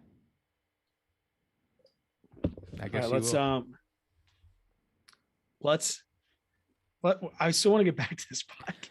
I mean, well, this is part of it though, dude. I mean, like I want to keep all this in here, minus the COVID situation and whatever else you said you wanted to cut out. But I think this is all good stuff. But now people are going to be like, what? People are going to be like, what COVID situation? Well, they should have came to the live stream. Subscribe to the YouTube channel. You want to know about the secret COVID situation? Yeah, subscribe and watch the live streams. No, for real though, I want to say this. Real quick plug here for the podcast. If you guys are liking what this average money community and you want to help support your favorite podcast, we do have a Discord. It's $1 a month. It's a way to kind of help support if you enjoy and get value from us. We use that to invest back into the business to help the podcast better. It funds our trips to go back and forth for me and Brad to be able to record, upgrades equipment, and it's overall just helps out a lot. So it's $1 a month. You guys get access to the Discord. We do an early Discord live stream for Discord members only. Ask questions. It's almost like a one-on-one coaching call with like the few people that show up there. It's pretty fun. So a multi-$1,000 website we just built. Oh, in the pod. Yep. We paid somebody else to build. Like we're trying to grow it. We're not taking money, guys. Yeah, we do have. Yep. We just put. We have definitely spent some money on an average money website. It's averagemoneypodcast.com. You guys can go check it out now. It's still in beta version, but it's available for you to look at. So yeah, I mean, I just want to do a quick little plug there for whoever's still listening to this random ass podcast we're doing right now, but. So to get back to what we were really talking about, so we're episode 80. So we're all on board for this mile a day, and we'll see how long we last. Brad's going to create the average money group. We'll have a little section in the Discord to communicate on who's doing what. We'll post our screenshots over there too, keep everyone motivated. And again, guys, to get access to that, it's only $1 a month, and it supports the podcast. But I want to say this: I really think health is one of the most, if not the most important things in our life. It's more important than money.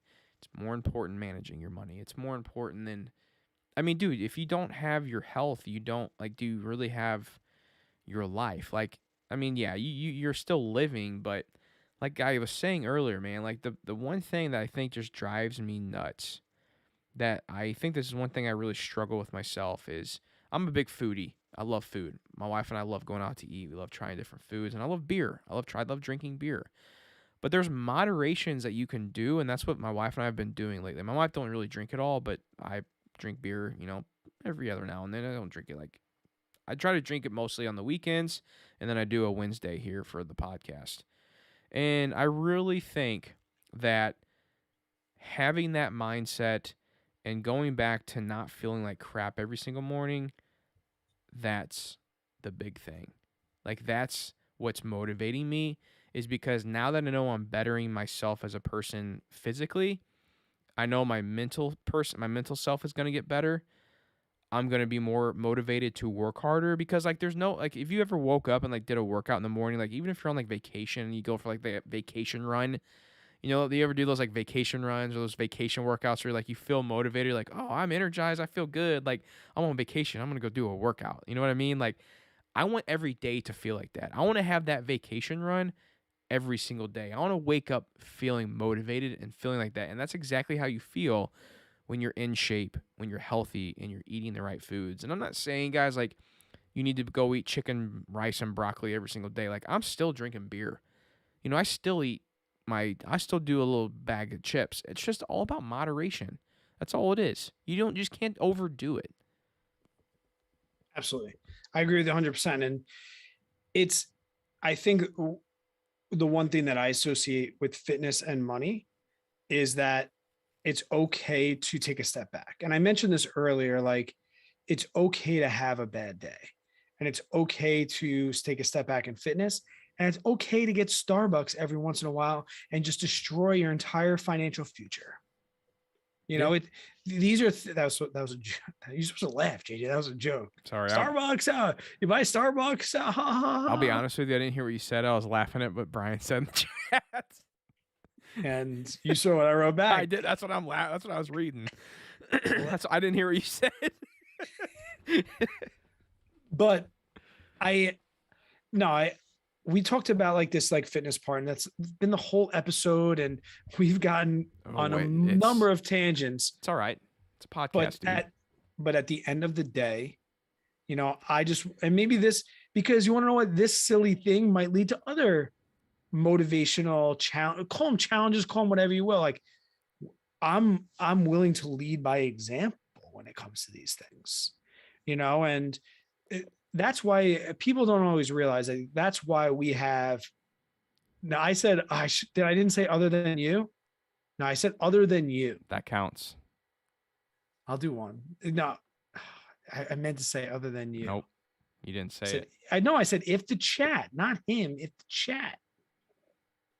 I'll go. I said if the chat can match it, I will go. I'll do it tonight, Brian. I'm doing it. He said he did a hundo. I'm doing it tonight. I'll post it on my Instagram. You're in a different time zone. An hour. Oh, so I don't have to get it done before, because we might be on till 12 my time zone. Maybe, but I'll do it.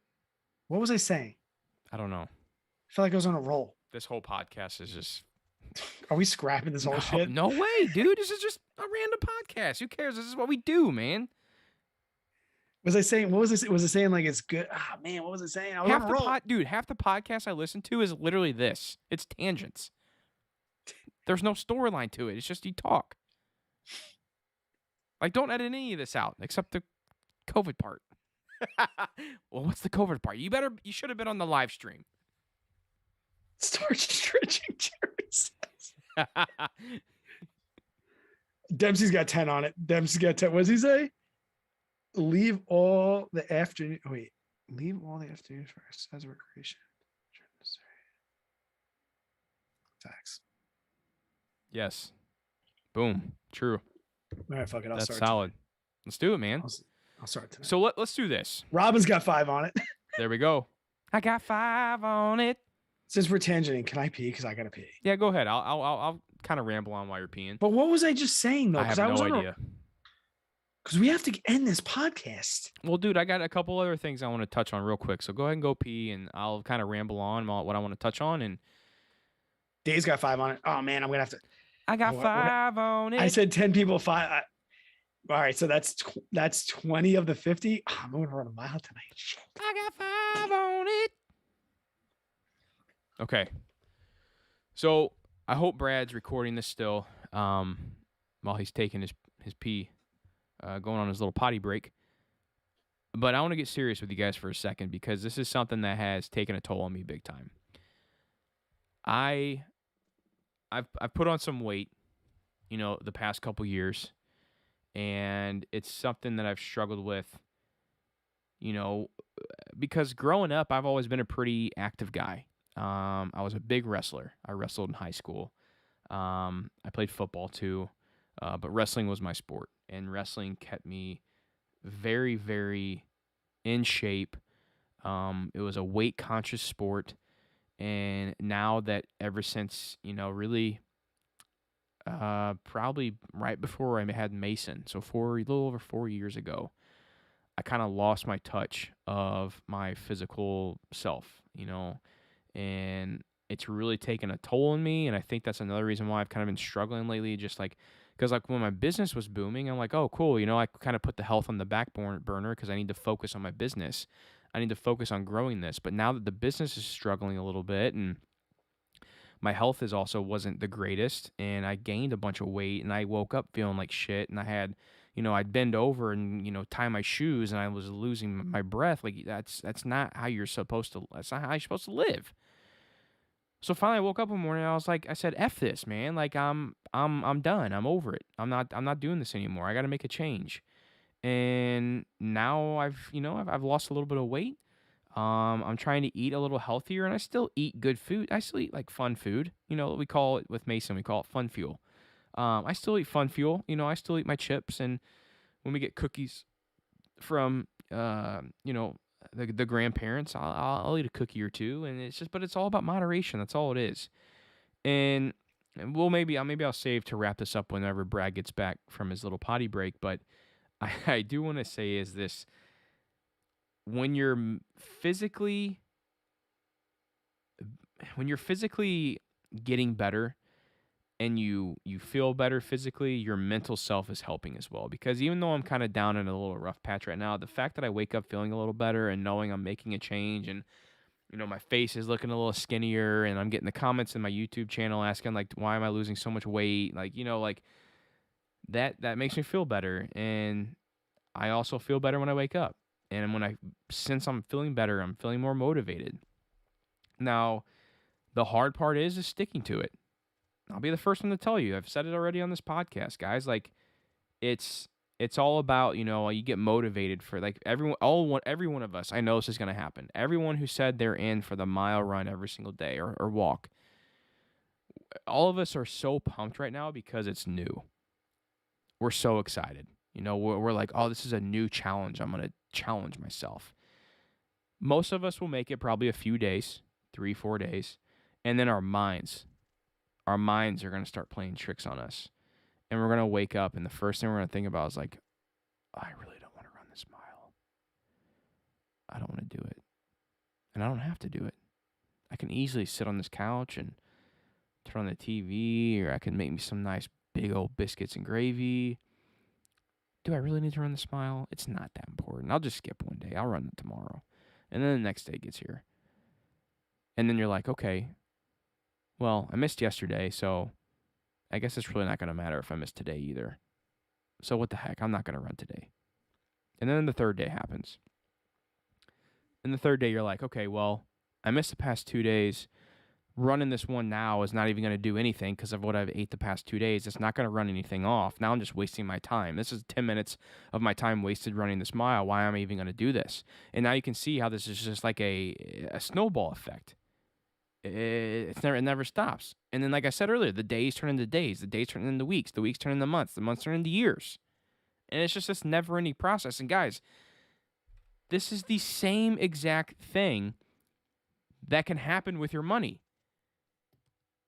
You drop $250 one night going out with friends. You take the family out on a vacation, or you go on a crazy dinner or whatever. You get some drinks, and you're dropping all this money, right? But then what? The next day, you look at the bank statement, you look at your credit card, you're like, oh, damn, did I really spend that much? And then when it comes time, you're like, oh, I really need to start budgeting or whatever. Nah, well, we're already spending enough as it is. Is a budget really going to help us? Is saving an extra $5 really going to do anything when I know I'm dropping this much money out? Going out and to the bars or food or buying these random ass shit on Amazon that I don't need? It's the same thing. It goes hand in hand. That's why money and health is so close together, and you can handle it the same way, but I'll be the first one to tell you. Yes, absolutely. I hear them talking. What was I going to say? Gosh dang it. It's a lot easier for me for the money side of things versus the health and physical and working out side of things is harder for me because I'm busy. I have a business and family and doing all this, and I make excuses, and I love food, and So that's the harder side. And maybe the working out part is easier for you and the money side's harder. That's what that's what this community is here for. So it really comes down to, I'm kind of wrapping this podcast up, man. I don't mean to be doing that, but I'm trying to just put all these comments and things we've said over the many tangents we've had, is that all this really comes down to is this is freaking up to you. Hands down, no one is going to make a change in your life except you. You can't go and wait for someone to do something for you. You can't wait for something to happen. If there's one thing I've learned in my 30 years of being on this earth, is that you are in control of your life. And if you don't make the decision to make a change, if you don't make a decision to get your ass out of bed and run that mile every single day like a lot of us are going to try and do, it's all on you. That's it. That's it. That is it. You need to be the one to make the decision to start getting out of debt like Brad did. And if that means start a YouTube channel to hold yourself accountable, then do it. If that means you need to start investing to set yourself up for retirement, you're the only one that's going to be able to set yourself up to do that in the future. No one's going to do it for you. No one's going to hold your hand. Giving them some tough love. This is real life, though, dude. Like the same thing with losing weight. You can't just take a magic pill and then all of a sudden lose weight. It takes work, and you have to be the one that's going to decide to do it. That's all it is. We're going to be there to help you. Yes, that's what the Average Money community is all about, dude. Like I'm stoked for this challenge, man. Yeah, I'm stoked for people. I was talking with somebody today in the Discord, and we mentioned money, and they were like, is money really important to you? And the one thing I said was like, money stopped being important to me the day I got out of debt. It really did. Like, it stopped mattering. Like, when you're out of debt, like that's the day money stopped mattering to me. Many different things on top of that, my income and my job security. The day I got out of debt, that feeling went away, and community and the people and the relationships. That really is the biggest thing in my life, because the joy in my life comes from my relationships. And if we need to push each other, I like that tone in your voice. I like that, because not enough people. I mean, Dave Ramsey gets knocked for what, like some of the things he says, and maybe he doesn't say it the right way, but the tone in his voice is like, listen, sometimes you need to be shook. Mm-hmm. Sometimes you need to say this. And I mean, we started off as like, yeah, your mental health, this, that, and the other thing. But I guess the point that I just heard in your tone of voice was that we also have to hold there has to be some level of accountability in this. There has to be. And I mentioned earlier in this podcast that it's okay to step back. You want to know what? If you do the mile challenge with us and it's a couple months and you travel or you just don't feel well and you can't do it, I'm not going to call you a failure. I'm not going to say that you lost. I mean, I'm going to talk some ish to you, but I'm not going to because ish happens. It does. And I'm going to be saying, okay, how are we going to learn from that? Maybe you start the next and you start over, or, and it's all a matter of the community that you can build. And we talk about quote, the Average Money community, but at the end of the day, we're all just like internet friends, right? Yeah. We're all just like people. And until you're out on a fishing boat in the ocean and you catch a fish with your internet friend that you've literally been, that still blows my mind. Go ahead. Sorry. I was just going to mention, you should hear when I talk to people and try and explain to them who you are. You should hear it. Dude, and maybe you've had a similar experience, but the amount of times that JJ comes out of my mouth every single day. And sometimes people would just stop, wait, who is this guy? What? But then when those people continue to be in your life, like I just hung out with Chris, I didn't need to say my podcast co-host or this guy I know from the internet. Yeah. I would say when I said to Chris, oh, super stoked. He's like, oh, you're going back to work in a couple of weeks. I'm like, yeah, I'm stoked. But JJ and his wife are going to come, for a couple of days before that. He was like, okay, cool. He wasn't like, is that the dude that you do the podcast? And I want that for everybody. Mm-hmm. I want that for everybody. and it's there's no like limit. Like I've built some amazing relationships, and sometimes those people need to give me tough love.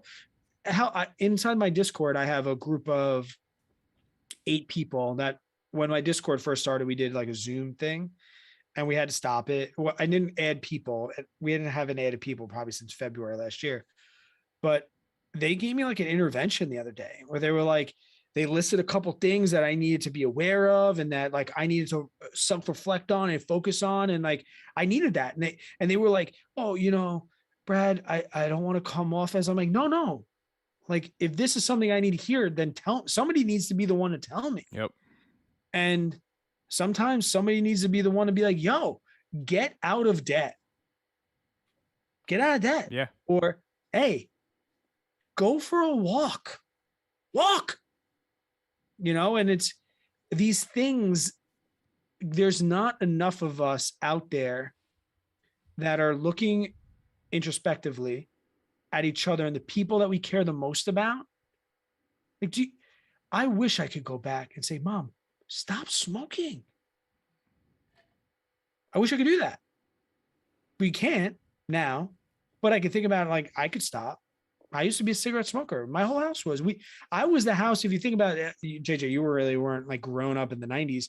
But if you were grown up in the 90s, I was that house where you went and there was a ashtray in every single room in the house. I used to smoke a cigarette on the toilet. I lived in that house. Many people that grew up in the 90s know that house. I wish that it wasn't like that, but it was. And now, if you light up a cigarette, if somebody lit up a cigarette around me, I'd be like, what are you doing? Mm-hmm. Like, what do you, like cigarettes with like, and I'm not knocking anybody that smokes. The joint's the new cigarette for the 2020s. Hey, let's go New York. Yeah. But I mean, like what I'm saying is that I wish that somebody would have told me sooner. Yeah. I wish my mom didn't have to get lung cancer for me to be like, smoking is bad. Mm-hmm. And I wish somebody would have told me sooner, hey, Brad, you got some student loan debt. Okay, let's knock that out quick. Or I wish somebody would have said to me, hey, Brad, you probably should take a little bit better care of yourself. I wish I had more of those people in my life. And I guess with the culmination of this podcast, and not to like, maybe it did zag, but it's like, we're all here to hold each other accountable. Mm-hmm. And if you can't count on the people closest to you to do so, we all feel alone and on. So debt is money. Like these are things that we not talk about. That's why everybody's here, right? Well, I think that's the power of a community, though, man. And that's what gives people aren't here because we're funny. Well, no, I honestly believe like right now, out of every other generation that's ever been alive, we're one of the luckiest generations to live in the time that we live in, because of the access we have to the internet and the access to people we have out there. Like 20 years ago, Brad, I never would have met you if we were, 39 and 30-year-old JJ and Brad 20 years ago. Never would have met. Never would have been doing this stuff. Never would have, and then the communities out there, the fire community, the debt-free community, the real estate community, the stock market community, all these communities. You find people that you have the same interest with, because like someone like me, dude, like, I live in a town my town literally has 500 people in it. There's no one in this town that likes to really work out, do CrossFit stuff, run, and talk about stocks, real estate, and building your wealth and leaving a legacy. No one wants to talk about that. Like, it's hard to find someone who likes all the same things that you do, but with the internet, you get this community of like-minded people, and it literally changes yourself because you've stumbled upon this place of like, I can't even explain it, man. The first time I found like these communities of the internet, I don't even know how to explain it. But seeing it and like talking to people like through forums and emails and comment sections on Facebook groups, and just like hearing their stories and like understanding exactly what they mean because I'm right there with them. Like, it's so impactful, and it's been such a game changer in my life that I'm so happy and proud to be able to live in a time that we do, to literally have a community like we do, that we're all going to try and do this challenge together. And some of us will fail. I may be one of them. But it's the fact that we're willing to take on the challenge and see how far we can make it. Yeah. No, and I mean, we can be better. Like maybe you're a smoker, and maybe hearing me say that made you want to like maybe only smoke on the weekends. I know some people that could be like a casual cigarette smoker. Like Or a I drinker smoke, smoker, smoke when you yeah, drink. I smoke when I drink. Like for me, I'm manic. Like I can't do that. Yeah. This same with drinking. Like I can't have one. I have to have 10. Mm. So maybe you're just like that. But JJ, This was a different one, man. I'm kind of worried about what's gonna happen in the chat after this episode. I know. No, man. But hey, let's wrap this up because there's a few questions I want to get answered on here, and then I'm gonna. We have get to off go and run back. my Yeah. mile. There's some people ask questions that we have to go back to. Like I want to go all the way back to the top because people ask questions. But I will say this publicly, JJ. I appreciate you. Thank you. And I've said this before, and I'll say it again, Brad. I mean, yeah, dude. Like, I feel like our friendship that we have is just it's crazy, dude. Like, the fact we've met online 3 years ago, on these random YouTube live streams whenever we all had like 100 subscribers and no one knew what the hell we were doing.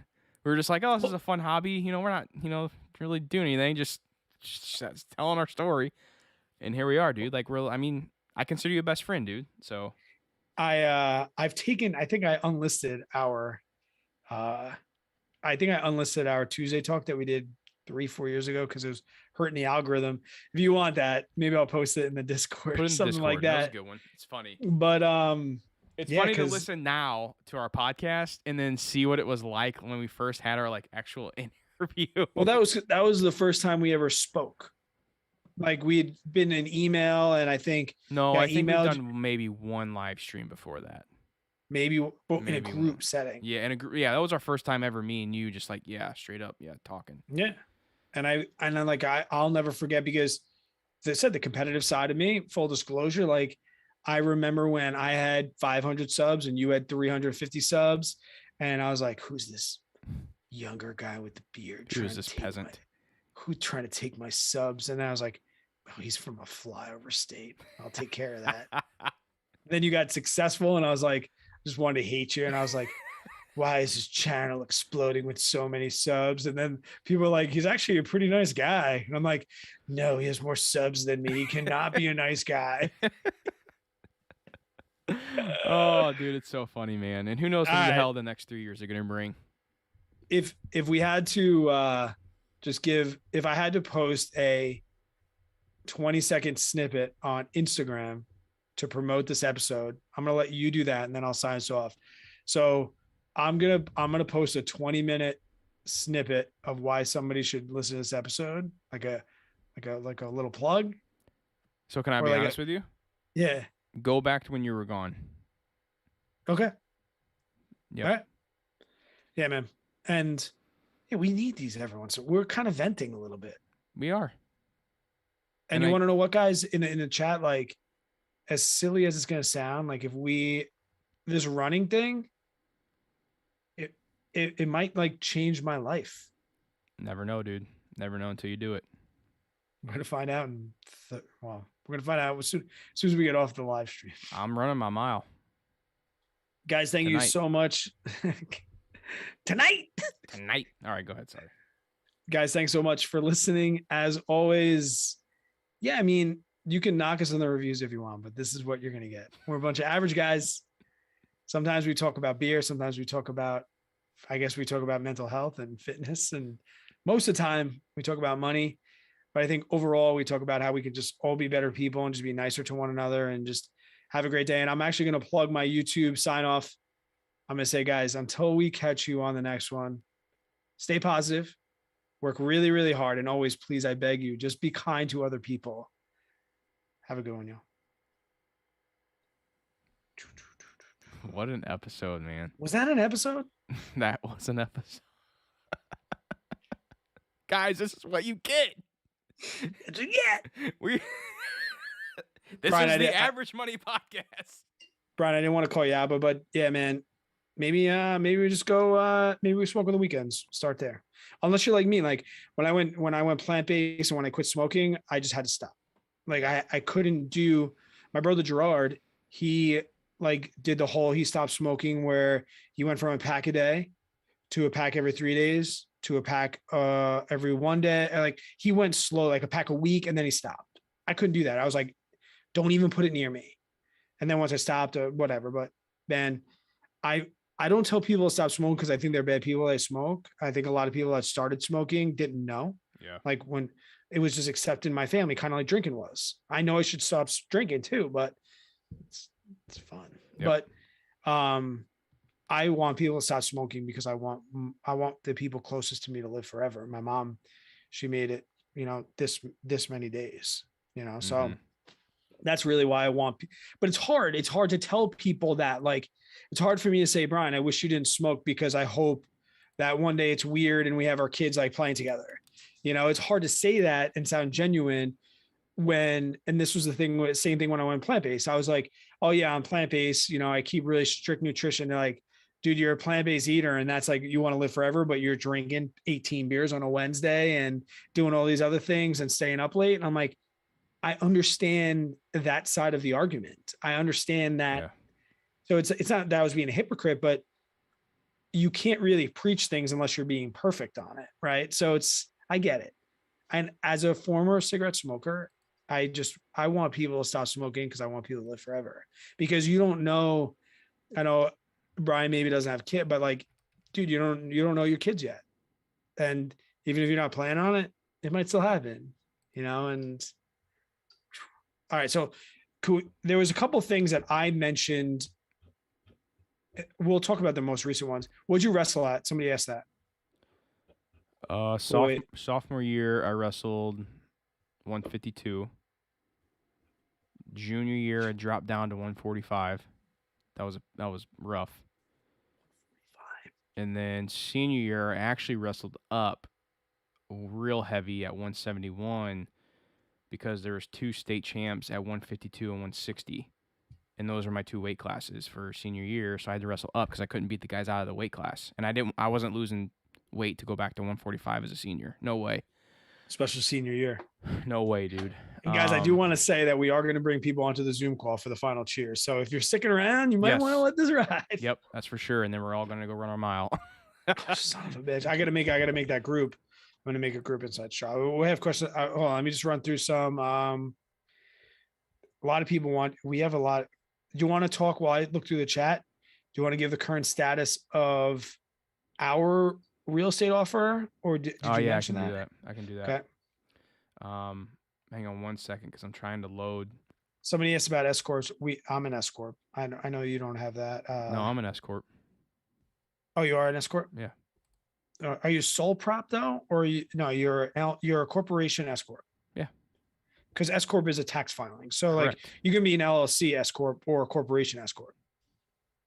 You're a corporation. You're an INC. I don't know. Oh, wow, I'm really far back in the chat. Hold on, I gotta get to like more. I know I'm an S corp. I don't know if I'm a corporation S corp or an LLC S corp. I would probably guess I'm an LLC S corp. Okay. But I still have to pay myself I have to pay myself a salary every single month. Like, I get the tax benefits of distributions and all that. Robin said earlier, $20 a week at McDonald's, so easy. $20 on a Roth, so hard. It's like that's so same true. thing. Like, just if you're like struggling with that, next time you go out with your buddies or your girlfriends, look at the bar tab when you guys leave. I mean, like that could have just as easily been into a Roth IRA. God, that's so true, man. Sorry, I'm not talking. I'm trying to get this thing uploaded real quick so I can forget about it. My audio. So bear with me 1 second. I also wanted to get to a super chat. Corey Taylor asked, I'll walk 3 miles mowing my lawn tomorrow. Does that count? I answered. I said, as long as one of them's under 12 miles. Oh, did you? Under 12 minutes. Yeah. I know. Okay. Let's see what else I got. There was a couple other ones. Somebody who mentioned, James mentioned Goggins. Yeah, Goggins is like hit or miss for me. So same with Gary V. Sometimes I need Gary V. Sometimes I'm like, yo, Gary, get out of my face with this thing that he always does with his hand. When he grabs his wrist, he always does that. Sometimes, and like, I wish Goggins wasn't, to be as somebody that curses like a sailor. I wish sometimes he didn't use like profanities because I feel like he loses a lot of people on me to me. And I've been criticized for this too. Like I said, I curse like a sailor. I am a firm believer that profanity gives you the perception of lack of intelligence. And I don't want to take that away from Goggins because, like I said, self-proclaimed sailor. But I feel like there's some times where I'm like, he could just, some people, JJ, you've been in the CrossFit gym. You know the people in the CrossFit gym that need somebody standing over them, like, don't be a bitch, back on your feet, get back on your feet, get back on the bar. Yeah. And they respond to that. Yeah. And there's some people that are like, breathe, you're good. You're like, I'm the like, get back on the bar, scream, tell me stop being a baby bitch. My wife is very like, breathe, you're good. You're on your plan. Hey, let's take a 2-second break. Back on, like, I feel like you have to hit or miss. Yeah. And sometimes Goggins speaks to me and he's like, gets me there. And sometimes he just doesn't. I don't really listen to Goggins too much. I probably should. You know what I do you know what I do though is you said do. You know what I do though? Do. Is I listen to motivational speeches when I'm running. Like those motivational video speeches on YouTube. Dude, those things will get you effing cranked up during a run, man. I do it with every run I take. I do. And I've been running a lot lately. Dude, I'm stoked, man. I'm about to go run my mile tonight. I'll post the Strava. Is that the app? I'll post the little screenshot of it on Instagram and then the Discord. We'll make let's make a quick channel over there for it we'll call it the 1 mile challenge. I'll do it right now while we're talking. If my computer will load. We'll get the chat going. No, and I'll make a group inside Strava as well. Okay, cool. Bennett's trying to push the course. Bennett, I think somebody signed up for the course. Bennett got himself. Bennett, guys, when you see Aaron Bennett posting the course, the options course, he's getting paid, not us. But good for him, man, on the hustle. So 1 mile a day, how many days a week? Every day, Dave. I'm going back. We talked about it a lot, but I'm going back. Oh man, some people were in. Man, I guess that's when we started talking about it. Somebody said I only look pregnant. I remember being like, if you're pregnant, you can't run, you gotta walk. Somebody said I only look pregnant. Oh man, here we go. All right. I think we're pretty much good. What about walk? Like I said, if you gotta walk, man. Brian, just give us fucking money, man. So thank you, Dempsey. I'm just scrolling through the chat, guys. And I'm still trying to load this damn thing on my computer. I swear my computer's jacked up. You need a new computer. Is that a write-off? Oh, it is for sure. But I don't want to get one right now. I'm telling you what I would do is I would just shit can this one. I'd use my laptop and I'd buy me another monitor. Do you have a Mac laptop? No, PC. Dude, do yourself a favor. Spend the money. Get yourself a MacBook Pro. I used to have a Mac. I don't like them. You are a crazy person. You don't like iPhones either? Do you have an Android? No, I love my iPhone. But that's not my computer. Dude, the MacBook Pro is... I love my organization of Windows, platform, everything. I used it for work, and I had my Mac through college. And once I started using Windows again for work stuff and that operating system, I fell in love with it. And I used my Mac all through college. And that's all I knew was Mac. And then I came onto Windows and I was like, the file storaging system, how I do everything. Like, I just liked it so much better. There's a couple things I do like. I wish I had like that Mac had.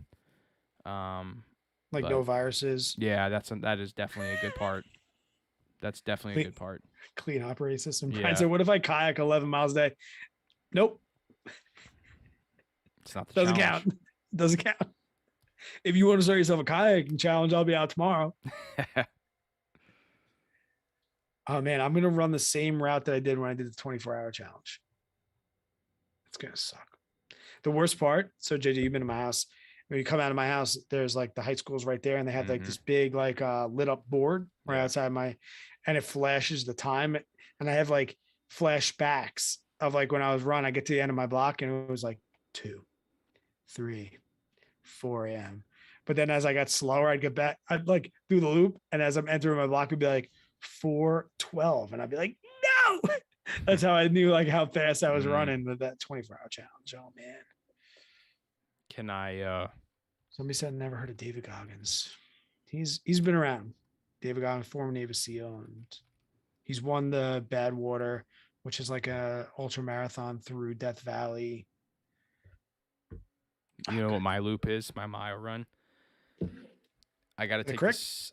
to the crick and back. I got to take the side by side to the truck stop at the exit of our on the highway that we take to get onto our house. There's an outer road right there. It's just a dead end. You to turn in to go to like McDonald's and the truck stop, or the road. It's a Love's gas station. It's not really a truck. I guess it is a truck stop because all the truck trailers go there on 55. But there's a road stretch and it goes to a business, but it's like a dead end, and then there's all cornfields right next to it. If you run from the start of the dead end to the Love's truck stop and about a halfway back, that's a mile run. And Just it's when I thought- straight flat. Just when I thought we were going to be able to get out of here because the super chats are running out, Brian just keeps his chat alive. We do have questions about money, JJ, that I definitely want to get to. Let's do it. And I just added that 1 mile challenge channel in Jeremy Discord. Jeremy said success is not owned, it's leased, and rent is due every day. Facts. Evan said Tilray, TLRY versus CGC. I don't know what CGC is. Is that Canopy It's Growth? Canopy Growth. I'm gonna go Tilray. I haven't looked at cannabis companies in a while, but I'm gonna go Canopy Growth just because that's what I know most about from when I. See, I'm gonna go against Canopy Growth because they've had time to impress me. Yeah, but they got the backing of Constellation Brands. They're been focusing on kind of cannabis infused drinks. Like they have a whole another section going for them. They also have the partnership with it's Acreage, I think, within the U.S. So I mean, dude, like I think the marijuana industry still has quite a bit to catch up. What? I told my wife, like, we have rules and we're not allowed to get off the live because she wants to chat about this. The 1 mile thing? No, about the Chris thing. Oh, yeah. So I said, Tara, we have rules. I cannot get off the live stream until the super chats are gone. Yep. So there's one more left. And then Brian put that in. She texts, Brian Hunt needs to go to bed immediately. But you are Rose. But here's what I want to say about the whole cannabis industry. And I've said this to you. Yeah. I've never been on board with the cannabis industry. I might be on board with cannabis, but not in the cannabis industry as far as stocks. It's kind of like Tesla. Like I want to own one, but I don't want to own the shares. Like I want to own cannabis, but I don't want to own any shares. If people don't think that major tobacco companies, I'll give an example. Altria. One I made a video about how I'll never buy it and people hate me for it. If people don't think that big companies like Altria have everything laid out and all they have to do is press the trigger button as soon as it becomes federally legal, and all of these small little cannabis companies that are trying to make their way are just going to be evaporated like Amazon did to every bookstore in America, I think you're foolish. I'm being honest. Like, it's a good point. If you don't think that Altria has acreages, indoor or outdoor, ready to grow cannabis, if you don't think that Miracle Grow has the most amazing that you could ever think of nutrient brands and Miracle marijuana grow formulas ready to just press trigger for marijuana, if you don't think Monsanto, who is the biggest conglomerate in the United States and in the worldwide pesticides, everyone hates their guts. Guys, talk to somebody that owns a dispensary. You can't even open a bank account as a marijuana company. It can be state legal. The federal government still does not acknowledge as a company. Dispensaries are cash businesses. You can't, everything's cash. You can't even have a bank account. You still have to pay federal taxes and state taxes because they're not dumb. But I personally think that as soon as it becomes federal legal, because it's going to, there's too much money in it not to, that companies that have had a foothold on the tobacco industry for decades. If you think that's going to become federally legal and Miracle Grow is going to be like, hey guys, did you hear marijuana is federally legal? We better start thinking of some nutrients that we can put out in bulk at a discount price and get rid of all of these other companies making nutrients from like, no, it's going to happen like this. Yeah. And all of these other small marijuana companies, including Canopy Growth, I'm not against Canopy Growth because I think that their business model is bad. I don't think Canopy Growth's on that small sector though. Like they have the big guys backing them. Constellation Dude, Brands. Constellation. I own a brewery. Give me their respect. Like Constellation Brands is not big. I mean, they're not big. They are though. They're not big.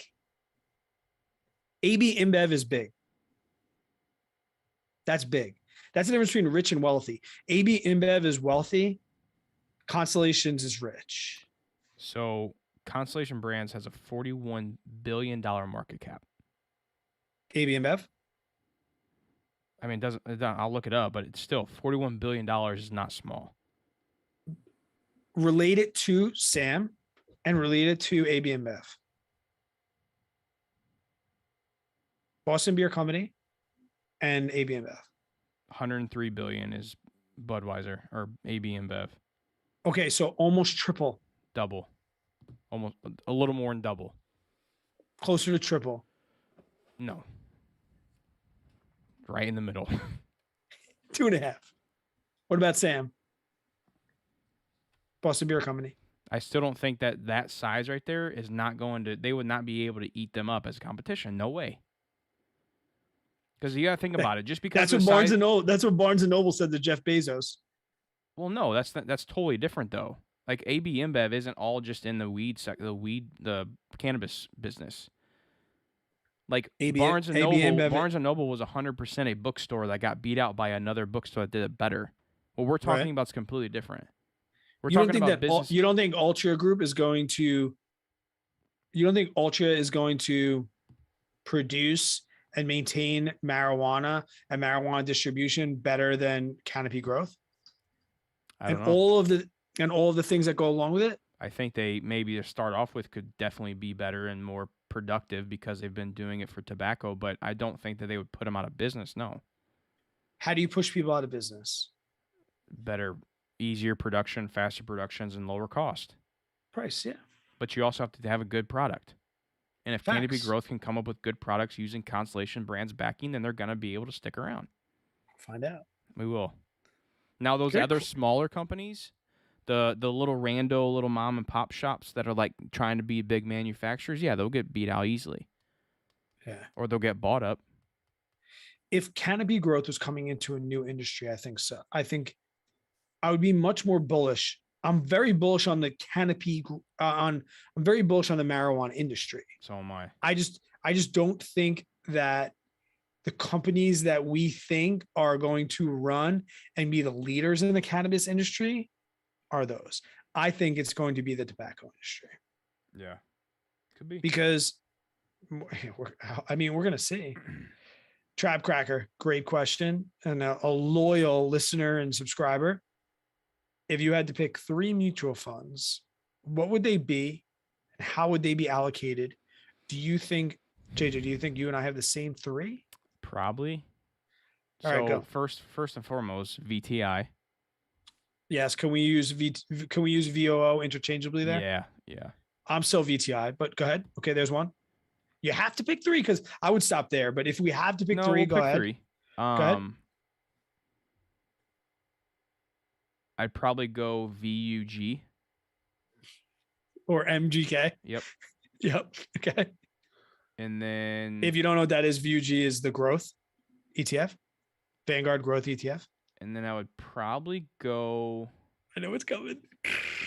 It's coming. So go ahead. I'm thinking of something different here, but I'll say which one I think you're gonna say. You're gonna say VYM. Yes. Yeah. But no, I want to hold off on that one. I want to think of something different because VTI does pay a dividend. So VYM is high larger. dividend. Yeah. Go ahead. Yeah. Yeah, VYM is high dividend yield. Go. Are you gonna go outside? Are you even gonna go outside Vanguard?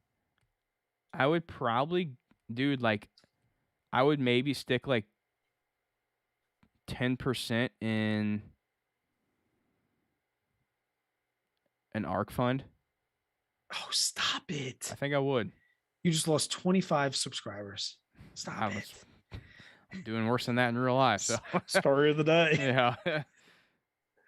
Dude, oh no, don't do it to me. You know how I used to do those videos about like the weekly Oh, investment hang on. challenge? I missed Brian's the first 20 out. He says get a PC from Artisan, look them up. Made awesome computers. I'm gonna have to check them out. Yeah. My brother's a big PC guy and he goes Alien. Does he? I'll have to look it up. Yeah. But how they first off, yeah, so I used to do the $150 challenge and I bought ARKK because everyone's so hyped. I got it at like 128. Dude, I was waiting until the end of the year. I wish the challenge could have lasted long enough for me to show my true hatred for ARK investments. But the allocation's big. So let's go back to what we're saying, because I think we can agree that we have VTI, VUG, and VYM. Yeah, for What's sure. the allocation there? Because Trap Cracker said he would throw in VGT. To be honest, the way I see VGT on the same exact playing field with VUG and MGK. Which one's They're all VTG just growth. again? MKG is like the VTG. What's that? It's tech. Oh, okay. That's okay. Well, yeah. I mean, no. VGT is, do you want to take the top 5 holdings in VTI, triple them percentage wise, and pay triple the expense ratio? That's all it is. You're better off just buying more VTI. I don't know. Yeah. Well, no, it just comes down to if you just want to have a bigger percentage, because that's why people ask me all the time, like, well, why are you still buying stocks if you like index funds so much? I'm like, well, because I want to have a larger percentage in the stocks that I think are going to outperform the market. Right. Unless I'm buying my dividend stocks. My dividend stocks are more for just income. How long do you think tech can run for? Anyway, no, get to the percentages. I would probably be, I mean, honestly, dude, like if I'm doing my VTI, VUG, and VYM at my age, I would probably go 70 VTI, 20 VUG, and 10 VYM. Yeah. You know how I feel about dividend right now. At my age, I'm going 75, 10, 5. Yeah. 75, 10. We got another one. Thoughts on running the wheel with Ford? Where are you at with Ford? I'm still no. I still like Ford, but I haven't bought it yet. I almost pulled the trigger. I was gonna write some puts on them a while ago before they came out with the Lightning. But how low are you gonna go with the puts? I think I was looking at like $12, $11. It was when maybe it was lower than that. I think it was like I think I was like $9. I don't remember, dude. It was a while ago. What? Just dripping $20 and keeping us here all night. Brian's gonna make us miss out on your running your mile because you're gonna be tomorrow's already. No, we're good. 11:13. We're good. Okay. We're good. So as I work about AB and Bev. That was a good one though. I don't do plane trains or automobiles. There's such a big part of me that wants to write puts on Carnival Cruise Lines. I'm not gonna lie. I look at it every day. I'm like, there's no way that Carnival Cruise Lines can go out of business. There's no way. You know what stock? They're down so much. I want to write puts on them so big. I cannot mess with plane trains and automobiles.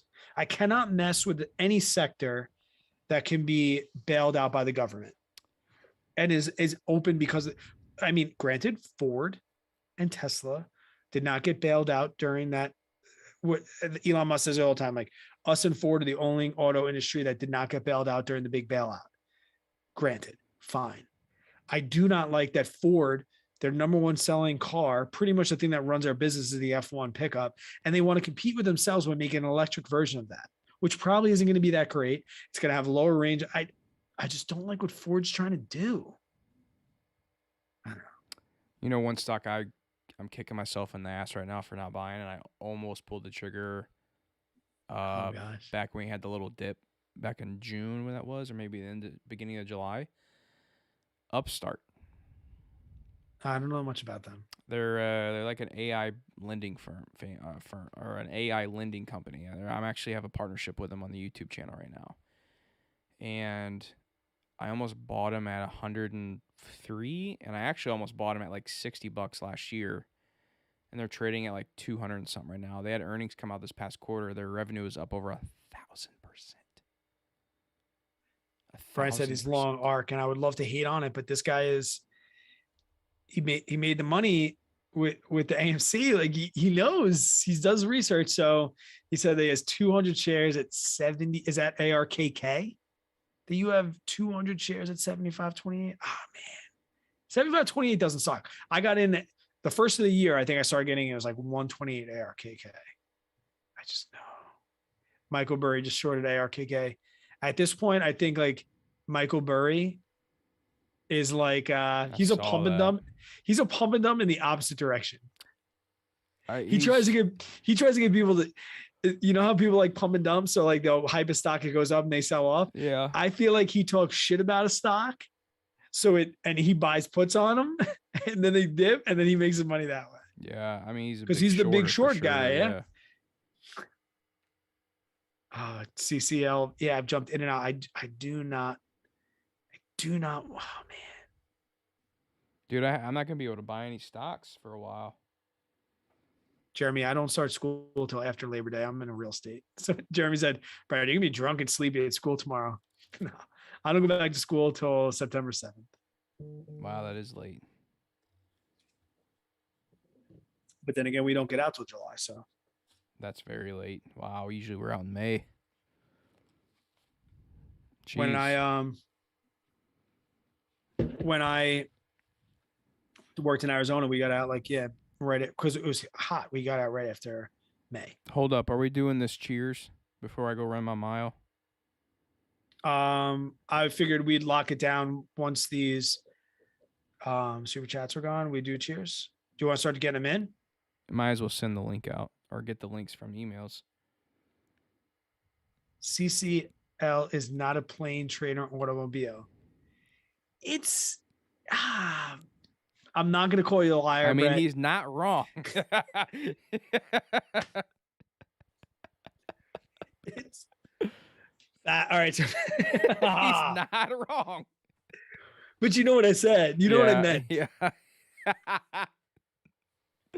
The other thing that gets me with Carnival, I freaking love YouTube, man. The other thing that gets me with Carnival Cruise Line is if I was going to go on a cruise, I wouldn't go Carnival. Brian just hit us with another one. I would go. Yeah, I did say facts. If I was going to go on a cruise, I would go Norwegian Cruise Line. I think, yeah, they're the most set up financially, aren't they? I don't know anything about that. I think they have most cash on hand and they can outlast without any bookings than any other cruise line right now. Just I've heard the most positive feedback of them. Everyone's saying with facts. Facts. They are not a plane, train, or automobile. All right, you guys want to hop in? Do you want? I don't want to. We can't land in the live stream. Out of respect to Brian Hunn's generous donations that we got to come up with a charity. We got to do something. I know. Oh, this is a good one. Money chat. Is there a reason for buying VTSAX instead of VTI in your retirement accounts? If VTI has a lower initial investment, they definitely do, and a slightly lower fee. I'm going to say they're the same. 0.03, like $3,000 on $3 on 10,000 and $4 on 10,000. I won't give you that, but it definitely has a much different initial investment. I have an immediate answer. JJ, do you know any reasons why we should be doing VTSAX instead of VTI inside retirement accounts? Yeah, I mean, so the biggest difference here between the two is when you're talking about VTSAX, which is an index fund, and VTI, which is an ETF, is the main difference between the two is how they trade. So an ETF, you can buy and sell like a stock. You can buy it interchangeably throughout the day. You can sell it whenever you want, buy it whenever you want. To an index fund, that transaction, when you set it, like if you go into Vanguard and say, I want to invest $1,000 into VTSAX, that transaction does not get fulfilled until the end of the day of that market closing. Yeah, their So it's price not is like set you can go aftermarket. right. It's not like you can go in and like buy and sell VTX throughout the day. ETF is like a stock. An index fund is, it trades only one time, and that's at the end of the market day. Yeah, no, and the reason that's good is because they can there's not much turnover, right? If you're looking into Yeah. index funds, and this is one reason I don't love SPY, besides their lower return and their really high really high expense ratios, you have to look at the turnover rate, which drives up expense ratio because they have to buy and sell things to change their percentages. So when you are an ETF, you can kind of do that in real time, which is why their expense ratio is lower. If big news comes out during the day, VTI can get in and fix that problem quicker. That's why their expense ratio is lower. But for me, the major reason that I like VTSAX in my retirement funds, granted, I would love having VTI in my retirement fund so I could trade options on them because you can't trade options on VTSAX mutual fund. So outside of my retirement funds, I own VTI, right? I don't think you can get VTSX in a whatever. But the reason I like VTI in my Roth IRA, for example, where I can have both, the reason I have VTSX is because at least where Vanguard is concerned, you can have automatic investments inside VTI. So I can't say put $100 into VTI every Monday, but I can say put $100 into VTSAX every Monday. That's the automatic investments. And I'm a huge fan of automation. If you've been following my channel for any sort of time, I'm a huge fan of automation. 99.9% of my personal finance career is done automatically. I've over time built a structure where money comes in, money goes out, like done. And that's the major reason why my Roth is VTSAX. Now it also switches, and we really need to do an episode on tax loss harvesting, maybe when we have a big dip, because I do go back and forth between VFIAX, which is VOO, and it really depends. But inside your Roth, tax loss harvesting doesn't really matter that much either, so it's not that big of a deal. But yeah, that's for me. The only reason I go VTSAX over VTI is for the automatic investments. But outside that retirement account, VTI, so I can trade options on it. It's not going to be a great premium, but yeah, they're all boom, boom, baby. All right, guys, if you want to get in for the final cheers, you gotta have a beer, right, JJ? You gotta have a beer. I mean, I got my vodka. If you're not a drink, still, if you're not, well, you can. If you're not a drinker, no, you could. F it. I'm not, because I know some people. I wish I wasn't a drinker. If you want to get in for the final cheers, I am going to open up my invite, and I am going to start inviting people via Gmail. What I need you to do is leave your email address. If you don't want to publicly post your email address, sorry, you can't be a part of the final chat. If you want to, I'm going to put your email address on this, and it's 11:24 Eastern Standard Time. I will collect email addresses until 11:26 Eastern Standard Time. I will send you a link. You click the link, you hop into Zoom, boom, boom, boom, and we'll all do a final cheers. You don't even have to say anything. You get yourself on camera, do whatever you got to do. And I like it because we get to get a face with a name. So I said last week when Brian got on, I had no idea that that's what Brian looked like. Yeah. Brian asked, so you guess you're not shorting Hood. I missed his last one too. He says, I love to talk shit about Hood, which is Robin Hood. See, I love Robin Hood. Yeah, I'm not shorting them just because it's so volatile.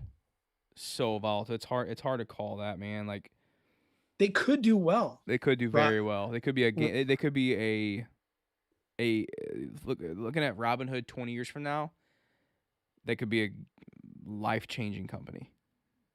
Yes. With what they have available to them. Brian, you're on the list. Robin, you're on the list. We'll take email addresses for the next minute or so. I'll send that and we'll because we got to go run a mile. Brad, are you able to set your options to auto buy or sell at a certain percentage? Yes. So Samuel, essentially we have, when you place options and even inside buying stocks, right? We can set market, which is the current market price, the best price you can get at the current market, or you can set a limit price. And this happens when you buy stocks or options. So when you buy stocks, you're setting a limit on the share price. I will buy it at this price or better. With options, it's the premium. I will buy it at this price or value or better.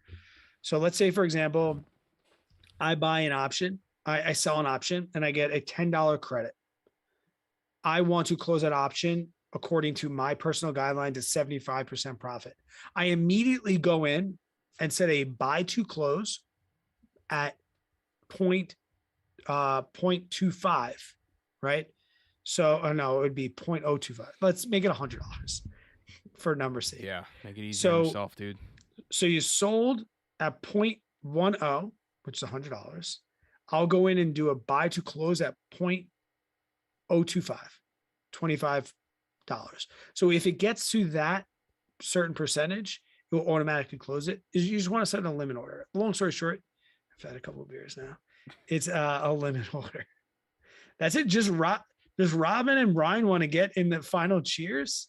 So yeah, that's how I set my buy and sells on options. I just set limit orders, and then you have to make sure that you click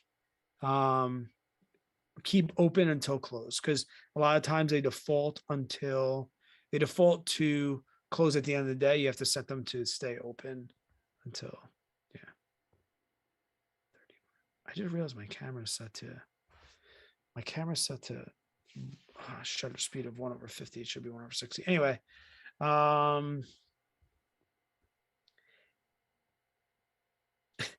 Tate said, can't join you. I'm running my mile. I know, I saw that. Yikes. What's the run group gonna be called? Brad wins. I don't know.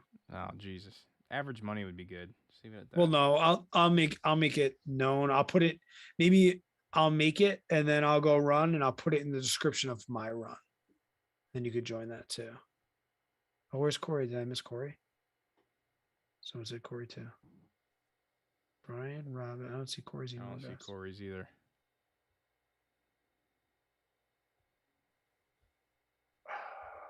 All right, just those two.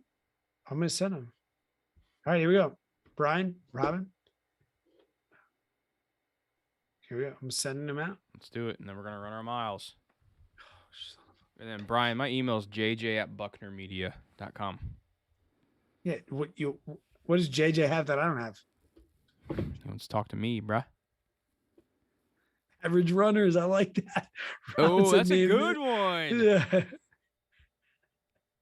I like that. Robin, coming in hot. Boom.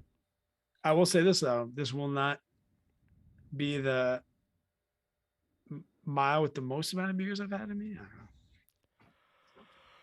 Oh, I'm tired, man. I gotta get going. Guys, also too, if you're like kind of private about where you live, I guess you can set inside Strava, mostly on the desktop. So when you log in on the desktop, you can put like a quiet window around like any radius around your house you want. So say, for example, you don't want anybody to know where you live within a mile radius.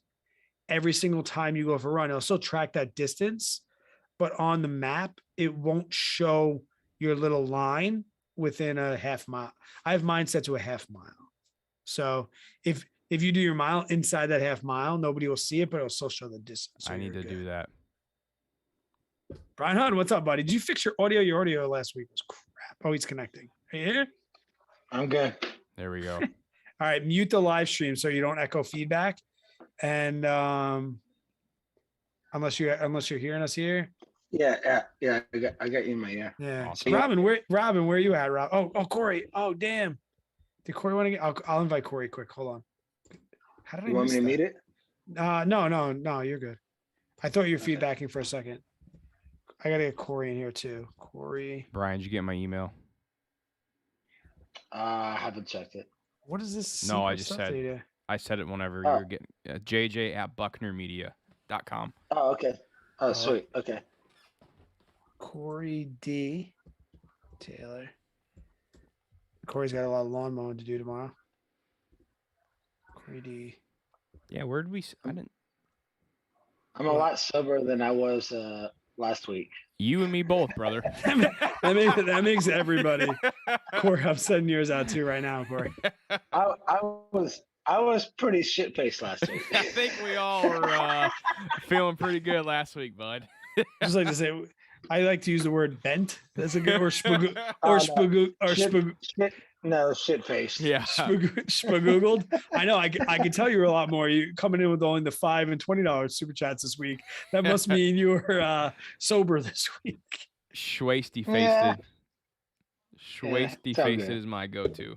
Robin and Corey got a minute to get in here.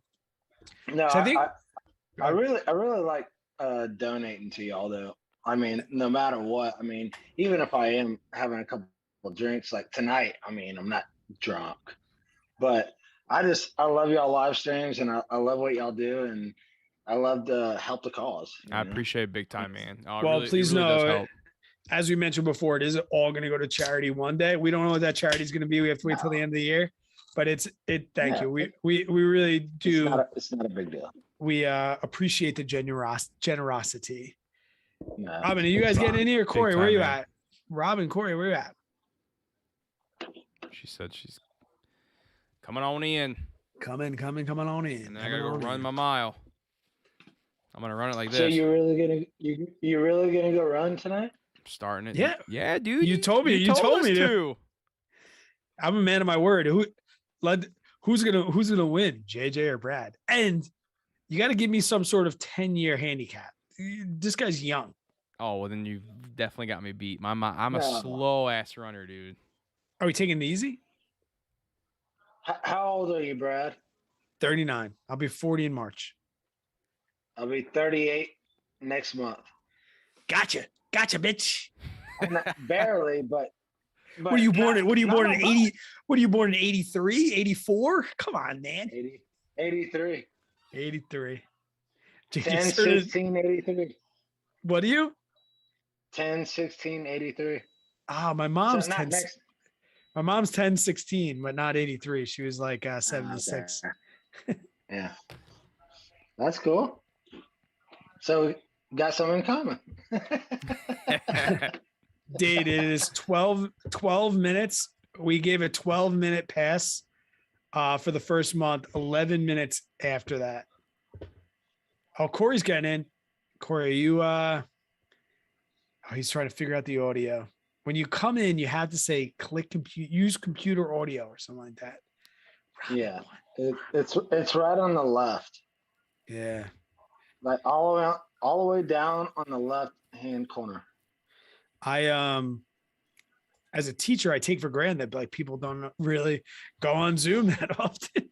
No, dude, that was the first time last week was the first That time was I your ever first did it. time on Zoom? Was it really? First time ever. Really? Well, you nailed Yeah. it, dude. You killed it. Even throwing some beers back. I was schwasty.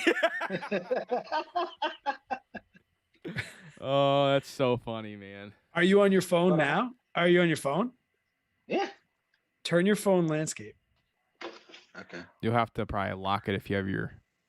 There you go. Boom! Boom, yeah, now that's a he's a, lot better. now he's a professional. There we go. Boom. Now we can see your shoulders. Robin Corey. 11:34. We gotta go. See, I'm not fat. Just gotta put your shirt on. Put your shirt. You're gonna get kicked. You're gonna get Brian, booted out again. Brian, you scared me for a second. I was like, oh shit, what's happening? I knew we should have vetted this guy earlier. Corey, are you in here, bud? Oh, that's too funny. Well, how about this? Let's do the cheers Going before on. Brian gets naked. Wait, do you have I'm anything, not JJ? I know I'm Come on giving you now. shit. JJ, What? go downstairs and put something in that glass. You're not cheersing me with the ice in the bottom of your glass. I have vodka in here. There ain't no way I'm going to make a Shut brand new drink. Show it. Dude, that's ice in the bottom of your glass. There's no way I'm going to make a new drink right now. Make a halfer. No way. At least put some water in there.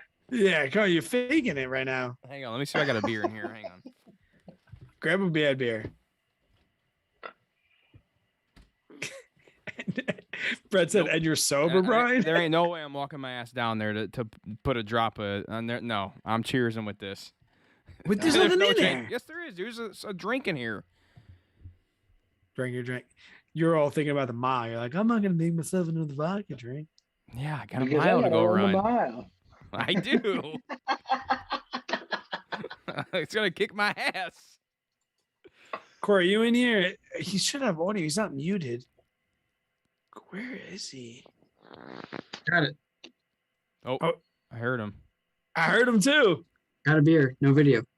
Okay, no video is That's all fine, right. but you That's got a video. fine. That's fine. We don't need a video. Robin, are you coming in? All right, Robin. Robin was here last week. She'll be in next Corey, week. Corey, you're here. Corey, we'll let you say Yeah, I'm grace. here. Corey, you make the cheers, buddy. All right. Cheers, guys. Cheers, everybody. Thank you so Cheers. much for coming, guys. Thanks, Take guys. it. Cheers. Enjoy the rest of your day. And good luck with that lawn mowing. All right, guys. Yeah, I'm here. I got Thank you audio, so no much. Video. No worries, man. I'm going to, well, let's do one more. One more. And then I'm going to boot you guys out of here and you'll be suspended. Right, bro? No, I'm just gonna get out Okay, so that I don't get suspended. there you go. You're going to break up with me first? Mm-hmm. All right, buddy.